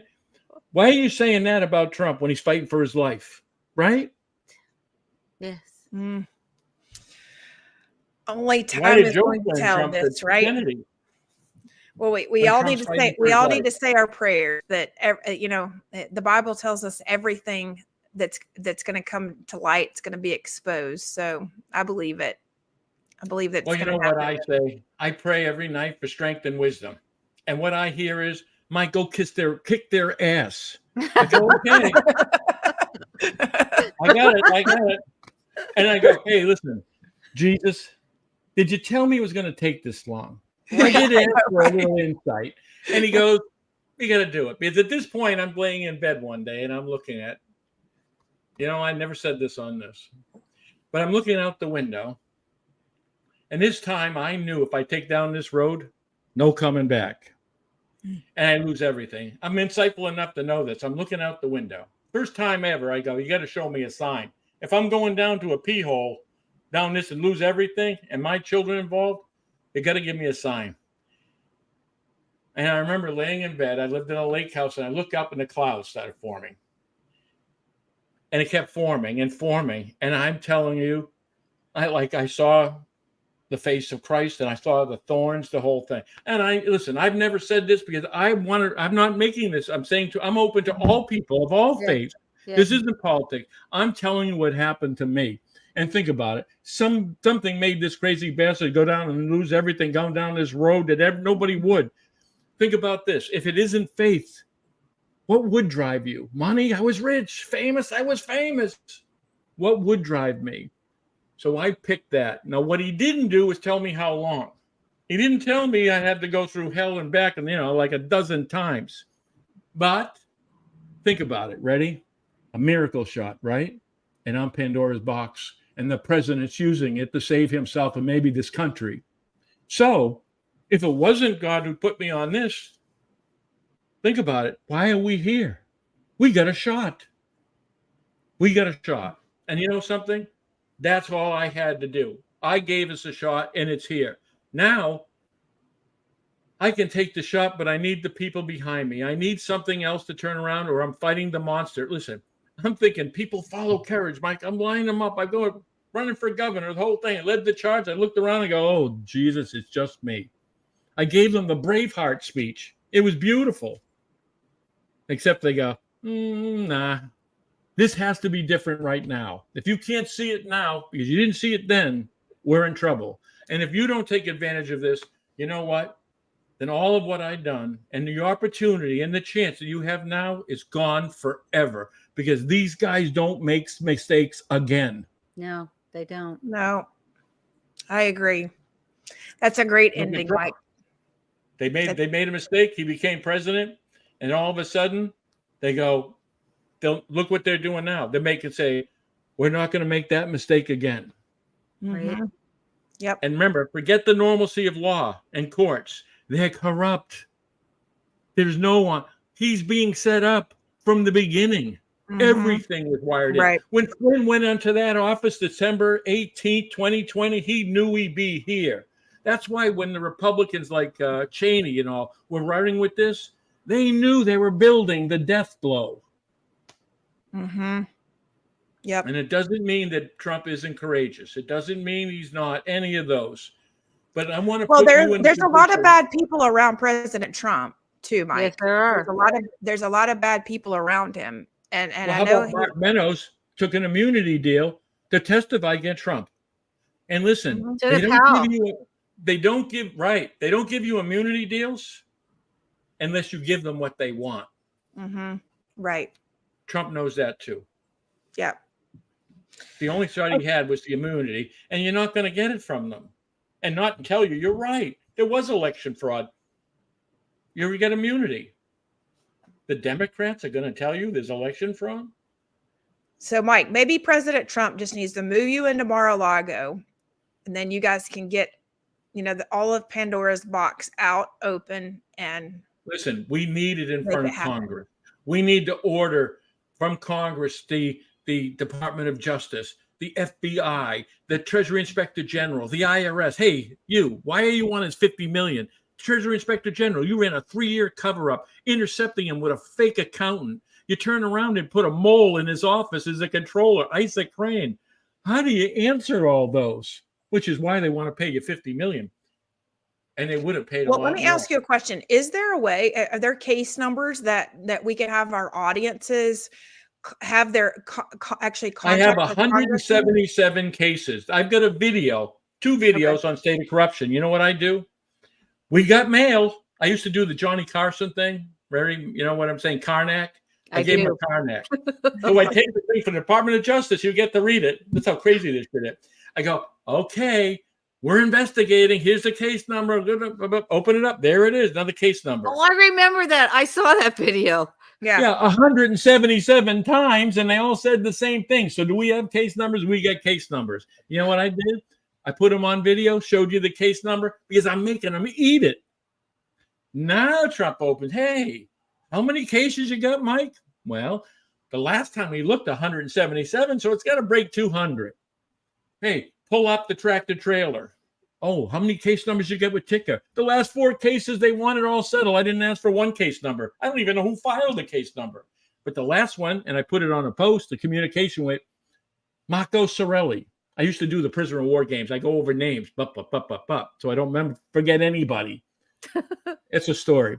But the thing here is I go, Marcus Sorelli, you see, is he afraid that I gave it to Trump? The Treasury's asking, did Trump have your evidence? Did you give it to Trump? Boy, you're awful afraid of Trump. I go, yeah, I gave it to Trump. And you see it on the text. I didn't ask for any money. What they want is to settle through the Treasury or the IRS, take a federal sealing order. And if I turn around and tell anybody, they put me in jail right next to Maxwell. Maybe no, that could be interesting. That could be interesting. Yeah. We'll call it an exorcism. Yeah. Right? I was a seminarian. I was going to say, we haven't even gotten to your seminary side, or didn't you also work with the family as a family counselor in LA or something? Did I read that? No. Okay. I would fund housing, one-wed mothers. I would pay heating for people in New Hampshire, southern New Hampshire. Christmas, I would turn around every town hall. I would collect it. Ready? Dressed like Santa Claus, and I'd be riding in the back of a tractor trailer. They would turn around and stop, and I'd run out. They'd have, this family gets this. I'd run out with the Santa Claus and drop them in. What happened this time was, I'm coming back. I'm up on a snow hill. This car's coming in a Santa suit with a bag. I'm sliding down the slow hill onto the street, and the car's coming. I remember my last thought. I go, son of a bitch, I'm going to get killed in a Santa suit. I mean, yeah. Listen, we have to say God has a very good sense of humor. Yes, he does. We'll end it at that. Be careful what we all ask for. You know what it is? How helped my sanity here, which is always a struggle, is the sense of humor. I look at it all and go, can you believe how the hell did you get here? Right. I'm looking at Pandora's box like, oh no. You know what? It was what my mission was. And it was that I could not stop. And you know what? The proof is we got a shot. And what everybody thinks or think they know the whole thing, I know. Trump knows. And so every evil son of a bitch knows too. Yes. Well, Mike, if you're I in hate Miami, thinking ahead. I go, wait a minute, are you there? Yeah, you're here the next day or so, but don't go past that. I want to tell you how sick I am. Mike, keep lifting those weights, okay? Keep lifting those weights so that way. Wait a minute. It's on the chair. Okay. I got 225 dumbbells.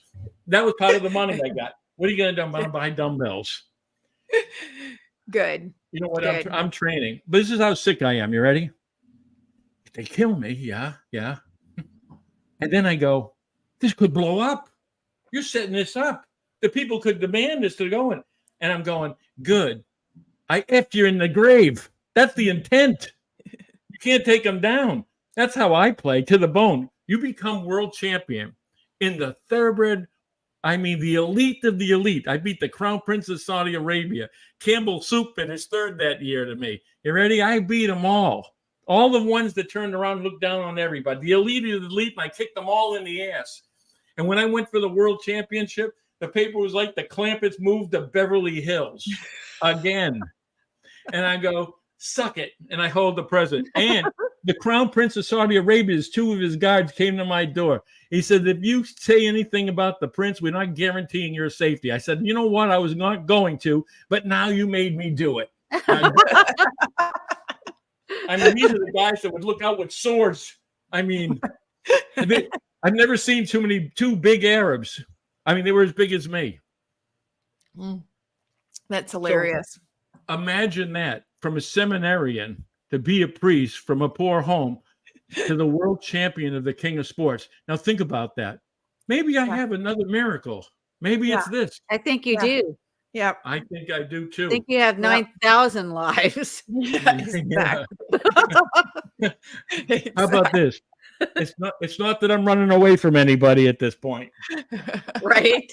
Exactly. Oh my goodness, that is hilarious. Well, God bless you, Mike. Thank you for being here. You're definitely invited back. Thanks for understanding our intro. You know what? And my apology early. I could be in trouble, but we started to talk this, but it's all locked in my head. I'm going to do this. I'm going, oh, wait a minute. But you know something? It went really well, and I get a little excited early. Not like what Juan said. I was going to say, are you trying to prove Juan right? Yeah, right. Nino? Are you trying to prove Nino Is Juan right or Wong? Either way. Listen, we'll even invite Nino on. You know, we'll invite Nino on if he has anything to say, right? Nino, listen. If you told Nino he could go on with me and you're going to give him 50,000, you know what he'd say? No way. No way. Listen, he goes, beat Shepard. I go, let's do it. Let's do it. We'll sell tickets. You're going to promote it. I'll promote it. Right. We'll promote it. Yeah. And then afterwards, the quiz contest. What? So listen. If you pay 50,000, Nino would never come on. But what does that tell you? I'm not paying him anything. We don't pay anybody for anything. You're not going to have to pay him anything. Either, so maybe he only comes on if he's paid. And you know something? Juan wouldn't take the deal either. Flynn was going to front in Congress. We're going to ask them about that. Listen, you saw those screenshots. He asked me. He had my contact. Wasn't asking for it. And all he had my contact was the feds and Jesus. That's it. And Jesus didn't give it to him. I got a good feeling. Hey, maybe we need a rap song about this. Right. We have some rap singers. Corsiato and Jimmy Levy need to make a rap song about it. Jimmy Levy needs to. I do have a rap song on my show. There's a rap song about me called BMZ. Oh, we'll have to play it next time. Like Gill for president and catching the cartels. Oh, right. I remember that too. Yeah. There is a lot about you, Mike. Okay, so we have to plan. I'm starting investigating everything else with every guys that go, oh shit, where am I here? I'm seeing stuff now I never saw before. You showed me the in the beginning. I've never heard or saw that, and it's eerie that they got it right. Yeah, I'm looking for stuff on. Yeah, that's what I was saying. I was thinking like this sound, and it puts it in perspective to the public. Other than they just leave off like the majority of the really big people. They leave off the Americans. Actually understand just a smidgen, and even if they just research that aspect of it, then we've done our job because we provided them with. Listen, I'm trying to figure it out, but they test everything in Australia.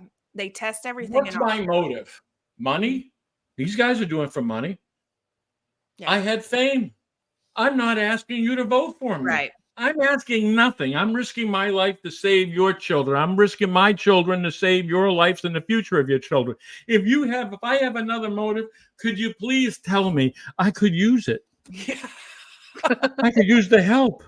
No, that's true. Right? Give me a motive. People really don't realize that, Mike, that you could have already taken a payoff. You could have already taken, and when I was running for office, I would tell people the same thing. If I wanted money, if it were about the money, I would have taken their money. But listen, with the market in money. the last couple of years, I'd have been a billionaire. Yeah. And with that kind of money, listen, I know this sounds out there now, but I used to play 25,000 a hand at blackjack, the whole table. I only had the racing stable largest in the world. Yeah. So you know what? Down to Eden. Listen, I chose Parkview hot dogs at the Dollar Tree. Now, if you can find a worse piece of shit than that, you let me know.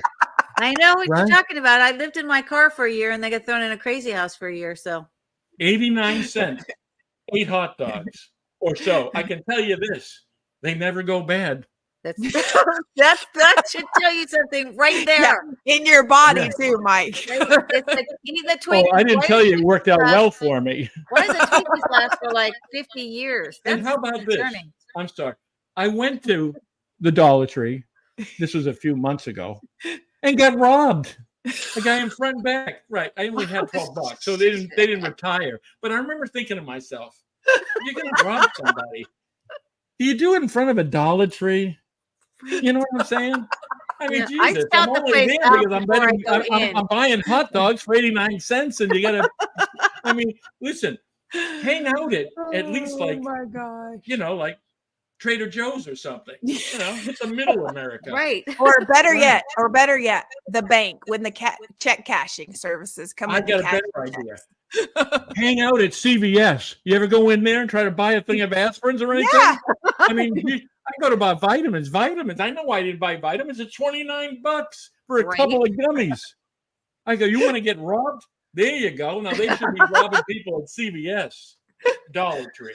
$12. Oh my goodness. Remember, I stay at the worst places. I remember staying at a Days Inn. I opened the door. I had 2 bags. I had a gym bag. I opened the door. It looked like a crime scene. I go, oh my God. So I'm going back to the car to get the other bag. They already popped the door. They were in the hatch and they took a dirty gym bag, which is going to take them a while to clean those. But I'm going, what is this? So in other words, I thought it was a crime scene. I go to the guy. I'm going, just get robbed. I go, there's a thing. Oh, don't touch anything. It was a crime scene. For $52 a night. Yeah. Yeah, but $52 a night, right? So you've gone to the most luxurious hotels I went from a 20,000 square foot house, the size of the White House, to the crime scene and Days Inn, and guess what? It wasn't the worst place. Oh goodness. Well, at least we get to laugh about it. Right? I was at a Red Roof.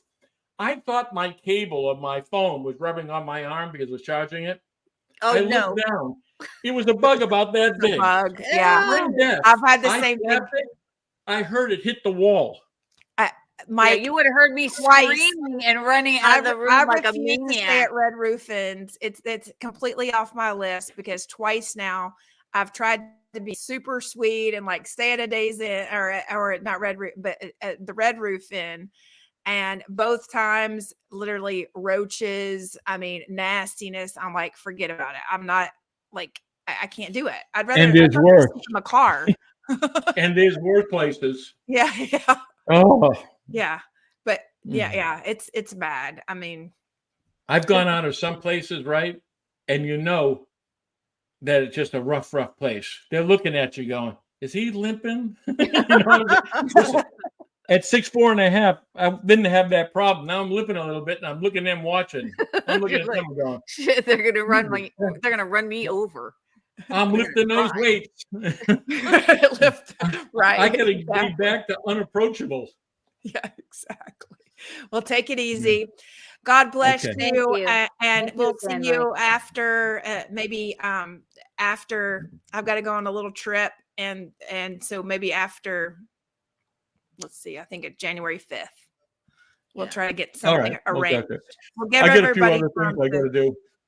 Yep. I'm Well, on, I just I'm on a wanted you show to know. tomorrow with Redneck Renegade. I remember when I just got done with some Flynn militia kind of guys, right? And I forgot the name of what was going to come the next day. So I'm hoping it's a church group. And I go, Redneck Renegade. Oh, Jesus. The two words I didn't want to hear. And you know what? And Renegade, right, the whole thing. And you know what? It was the best guy. And he tells the people, like 25, 30, goes, listen, don't get nasty. Don't get it on. I said, listen, you bring it. And you know what? Every person was tremendous. Every person, just encouraged me. So whatever I thought it was the opposite. But what it left me was touched by people starting to get it. You know what I'm saying? People are understanding. And these were the people that would have been resistant, yet they were listening. Yes. And now I'm on it again tomorrow. And good. Yeah. Good. Yeah. Well, listen, I'm glad to see you on giving out information. I want to encourage you to, because you've gotten so much information out there to start, even talking about just a couple of pieces of evidence at a time and then reference other shows. So that way you don't have to. I was also going to say, if anybody wants to book Mike also, feel free to text my phone at area code 619-779-9771, and I will make certain that he gets the message. There's certain things that I'm basically saying yes to most or almost everything in the past, but there's setups up there and I'm playing the game with them and I know who they are. Okay. Right. So in other words, and remember, they want me to go where it's taped, not live. That's why what was Michelle, the thing was live. We're not going live. Nino, go do my show. Right. And they start editing and they start cutting out. We don't. Deanne Vandersteel, I did her show. Did you ever see it? No. And she followed up with, where's Jared Olson paying you? We just so we you don't even know how to edit, Mike. We had problems actually going live we were supposed to be live on Instagram, Rumble. Somebody said that they saw it on Rumble. It looks like it's live on one Rumble channel, but not another. But that's the reason I even said earlier, if we clip anything, we also see full link to full video so they can see it. Not trying to set anybody up or anything like that. No, I understand it. Listen, yeah, I'm built for war and confrontation. These guys know not to dance. Talk to Sununu. I call them princess and talk. They don't want to. Well, I think a lot of people are trying to waste your time as well. They'll try to waste your time so that you know what they're doing. They're probing. They turn around. I know what I almost hate saying it because I know what they're doing. Listen, did you talk to this one? What's wrong, Mike? What's this? And I know who they are. I know the ones in the Flynn group there. And they're coming like their buddies. Hey, I didn't hear from you. Where were you before? Now you want information. I got Brummel because they asked too many questions. And I didn't know Brummel. Then I started saying, you know what? I didn't know him, but I think I'm going to have to. Right. And so I did. Well, see, you kept saying, like on Michelle's show, kept saying like names. And I was like, I don't know who he's talking about on some of the people. Obviously, some I recognize. I name all the names. No, I know you do. But what I'm saying is like the public, that's one reason I wanted to play like the guy, because everybody's like so familiar. You're right about with that image. How about this? I didn't know Brummel. Yeah.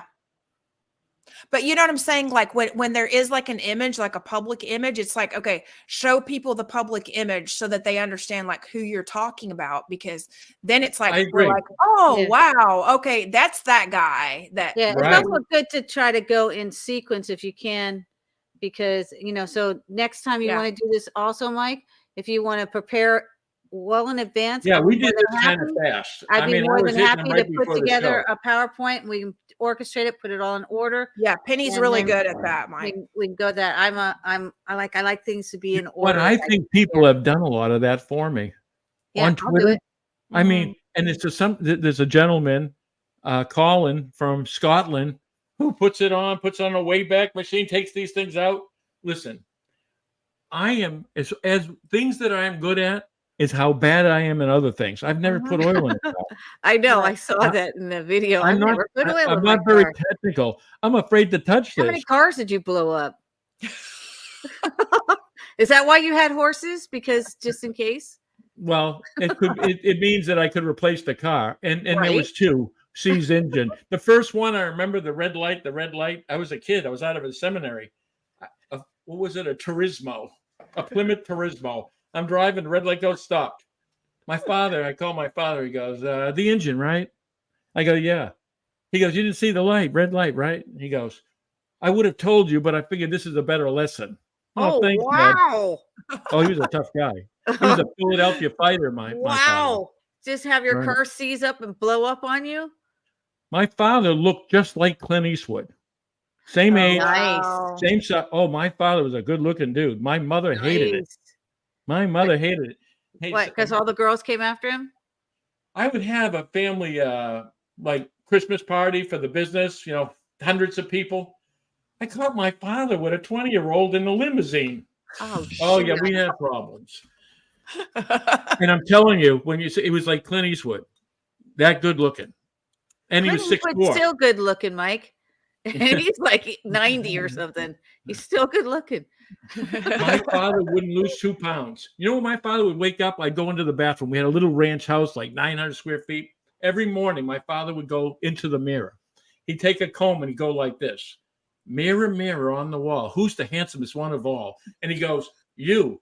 Perfect. Threw the thing then down. Every morning. Oh, my God. I walk by, he goes, come here. And That I go, must have no. killed Dad, your no." mom. But you got to be. He goes, okay, now you look in the mirror. Ready? You tell me if the mirror doesn't say that. I'm the handsomest one. Ready? He goes, did you hear it? I got in here. He goes, yes, you did. Get out. That was my father. That's awesome. That's awesome. And then my mother was the catechism teacher in the town of Salem. So I had the faith and I had the punch you in the eye every once in a while. Right. So with the two. So there was a toughness there. But you know what? At time, and when my mother was sick and so forth, I realized, I go, you know where you get that toughness and warrior from? Not your dad, my mother. Oh, yeah. Yeah. Well, you obviously had some good upbringing, Mike. some Well, it was a morals trip. somewhere. But you know something? We would look for change at the end of the month. So it prepared me for life after this. Well, you know what my mom told me, Mike? She said, I named you Penny so you could never say you didn't have a penny to your name. I was like, thanks, Ma. My father and I, we put a poem together. It was entered a contest. And it may seem funny to save some money when it comes to nickels and dimes. But if you save from years, it'll save you from tears when it comes to these hard times. So we won a contest with it. My dad helped me with that. Right. That's I amazing. think it was like in second and third grade. Did you feel that you're going to be using that like when you were like in your 60s? In the 60s? I'll be 68 on January. I'm 65. Yeah. Well, Yeah. I think you both look like really good for your ages. I'm just saying, for all that you've been through. And how young are you, Missy? I'm gonna be No, 48 next month. Oh God, you're a baby. It's funny. The older you get, the younger they get, right? Right? Yeah. It's like, Well, it's like and the younger you guys look, just so you know too. I mean, like, you know, like it feels like you're like, you know, like 5 years older than me. So it doesn't feel Really? like people. Yeah, because I Okay, don't. good to know. What do you think about that, Mike? 5 years older than her? how about this? No, I didn't buy it either. How about this? And I had to wait to look this good. I had to get healthy. And listen, if you look at the times I'm running for governor now, we're only talking a few years away. And in those years that homeless, what people don't understand is how it wears on you. Yes, The it poor does. health, Yeah. not care. And you know what it also did to me? I've seen the people that people didn't see. I've seen them look like I they did didn't too. exist. You know when I knew I was in trouble? When I was walking in and outside the door, people are smoking, and they people with drugs and so forth. And bad. I mean, God strike me dead, it's true. I'm walking to the end of the door. A guy get up and walked over and handed me $5. And I remember, no, I can't take it. I walked in and go, how screwed are you? I turn around and go upstairs. I'm going, because I'm thinking they look bad and they gave me $5. Yeah. I remember that's when it came to me. I go, you got to start getting healthy. You're checking out, and you can't win the fight. That's if all right, you ain't Mike. in it. When I was working in a law office, dressed in a 3-piece suit, waiting for my errant husband, who turned out to be a POS, sitting on, I sat down in front of my building, which was written up in a magazine, and I had my coffee cup in front of me, and somebody walked by and dropped a 20 in my cup. And I'm like, I might have kept that. How about this? I'm might like, have do I kept look like I'm homeless right now? Okay. I know. Well, everybody is saying they just found us live on YouTube, so everybody is waiting for us to sign off so they can rewind the show. Right. So evidently YouTube just sent out some notifications. All right. Thank you again, Mike. What is that? Thank you again. Thank for you, Mike. coming on, and You I know look what? forward to In an odd interviewing way, I enjoyed myself. Good. Hey, every time that's what we're gonna do. We have to enjoy ourselves and get a good laugh out of things. Yes. As we do this and tell a few stories. We can't just And listen, I've got stories, horse stories. Oh, I mean 1,000. Okay. Well, that's what we have to get out to. Okay. So this is the Patriots Perspective here, and this is Christi Tasker, who is your host, and I'm just co-hosting along with her because that's what I do. I co-host and producing. And producing. Yeah. Okay. Penny's amazing. All right. I love having Penny with me. I'm gonna go eat those 5 sausages. Yeah, good. God bless you, everybody. Hold on. Don't go anywhere. Right. Oh, wait. Oh. Thank you, Mike. Hold it. I don't want to see the sausages. He's going to show us the sausages. Oh, God. They're going to be ugly. 5 sausages. I'm waiting on these. Okay, I don't even want to know how you're going to cook those things. Okay. I got an air fryer. Oh, all right. Good. Very good. Excellent. He's got an air fryer. Make sure you clean up so the roaches don't come. When I go like this, you know what I go? I'm going to live long enough to kick everybody's ass. You know what my father used to tell me? He goes, Mike, the Gills live by the feud. I used to always laugh. And I'm going, son of a bitch, he wasn't kidding. True that. All right, Christi, take us out. All right. We're out of here, everybody. Make sure you sign up for Twitter. Now I got to figure out how to shut this off. Yeah. Here, we're going to shut you out, Mike. There we go. Penny, make sure he doesn't say anything else tonight. Thank you so much, Penny. And thank you guys for tuning in to Patriots Perspective. Again, make sure that you go to patriotsperspective.com.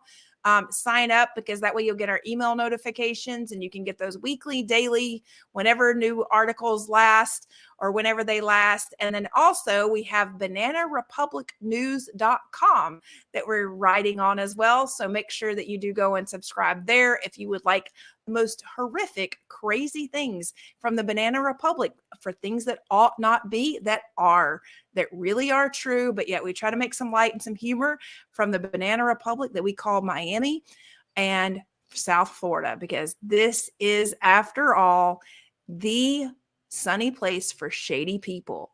And we are going to uncover all of them. Isn't that right, Penny? It is right, because I know, because I was born in Hollywood, Florida, and I lived in Miami, Florida for 17 years. Then I went to Fort Lauderdale, but still in Florida. Yep, that's right. So God bless you all. Thanks so much for tuning in, hanging in here with us. And we will clip this up a bit so that you guys can hear just certain parts if that's all that you want to hear.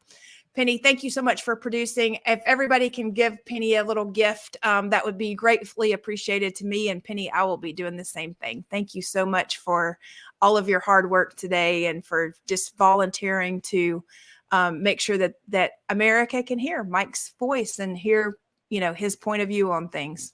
Yes, and I also look forward to working with you on Banana Republic News. Yes. We have a lot of great writers that are volunteer writers, Penny, to make sure that the news is getting out there. Attorneys, judges, like everybody that wants to think every attorney and every judge is bad. Ooh, They're not. They're blowing the whistle. The cops are blowing the whistle. So yeah, some of them have picked out their pseudonym names, and they are writing, and it's actually quite comical. And I also want to invite everybody to please join us on Awake Nation. You can find us at awakenation.tv, or you can find us on Rumble at the David Zublik channel. We air Monday through Fridays from 8 a.m. to 11 a.m., and that's Central Time, or 9 to 12 noon Eastern Time. We will be returning. We're taking a little vacation right now, but we will be returning on this Thursday, which will be December 28th, and then Friday the 29th, and then we're off for January 1st, and we return full sail January 2nd. So again, you can catch us on awakenation.tv. We also are on Rumble, on BitChute, on Pilled, and at the David Zublik channel on Rumble. Awesome. And I would also say, don't you guys have the Dark Outpost as well? We also have the Dark Outpost, which is a subscription based.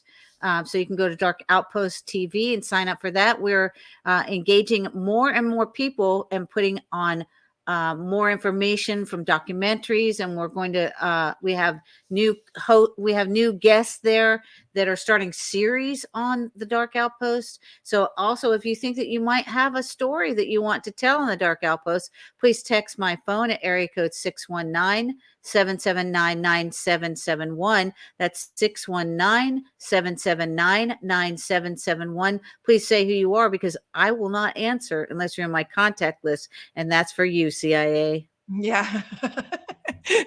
Signing off, and you are Shepard out, and I am News Behind Truth, or Christi, the number 4 Miami on Twitter, if you want to find us there. God bless you all. Thanks so much for tuning in. Make sure you comment below if you have any questions for Mike. We'll document those for him on the next episode. And we hope to have I will be reaching out to Roger Stone, General Flynn, and Vandersteel, anybody that was mentioned, to give them an opportunity to 107, Nino. 107. Yes, I don't have Juan's direct number, but I know a few people that do. So we'll be reaching out to them. So good night, everybody. Good night from Miami. God bless you all. Good night from some remote location. Shepard out.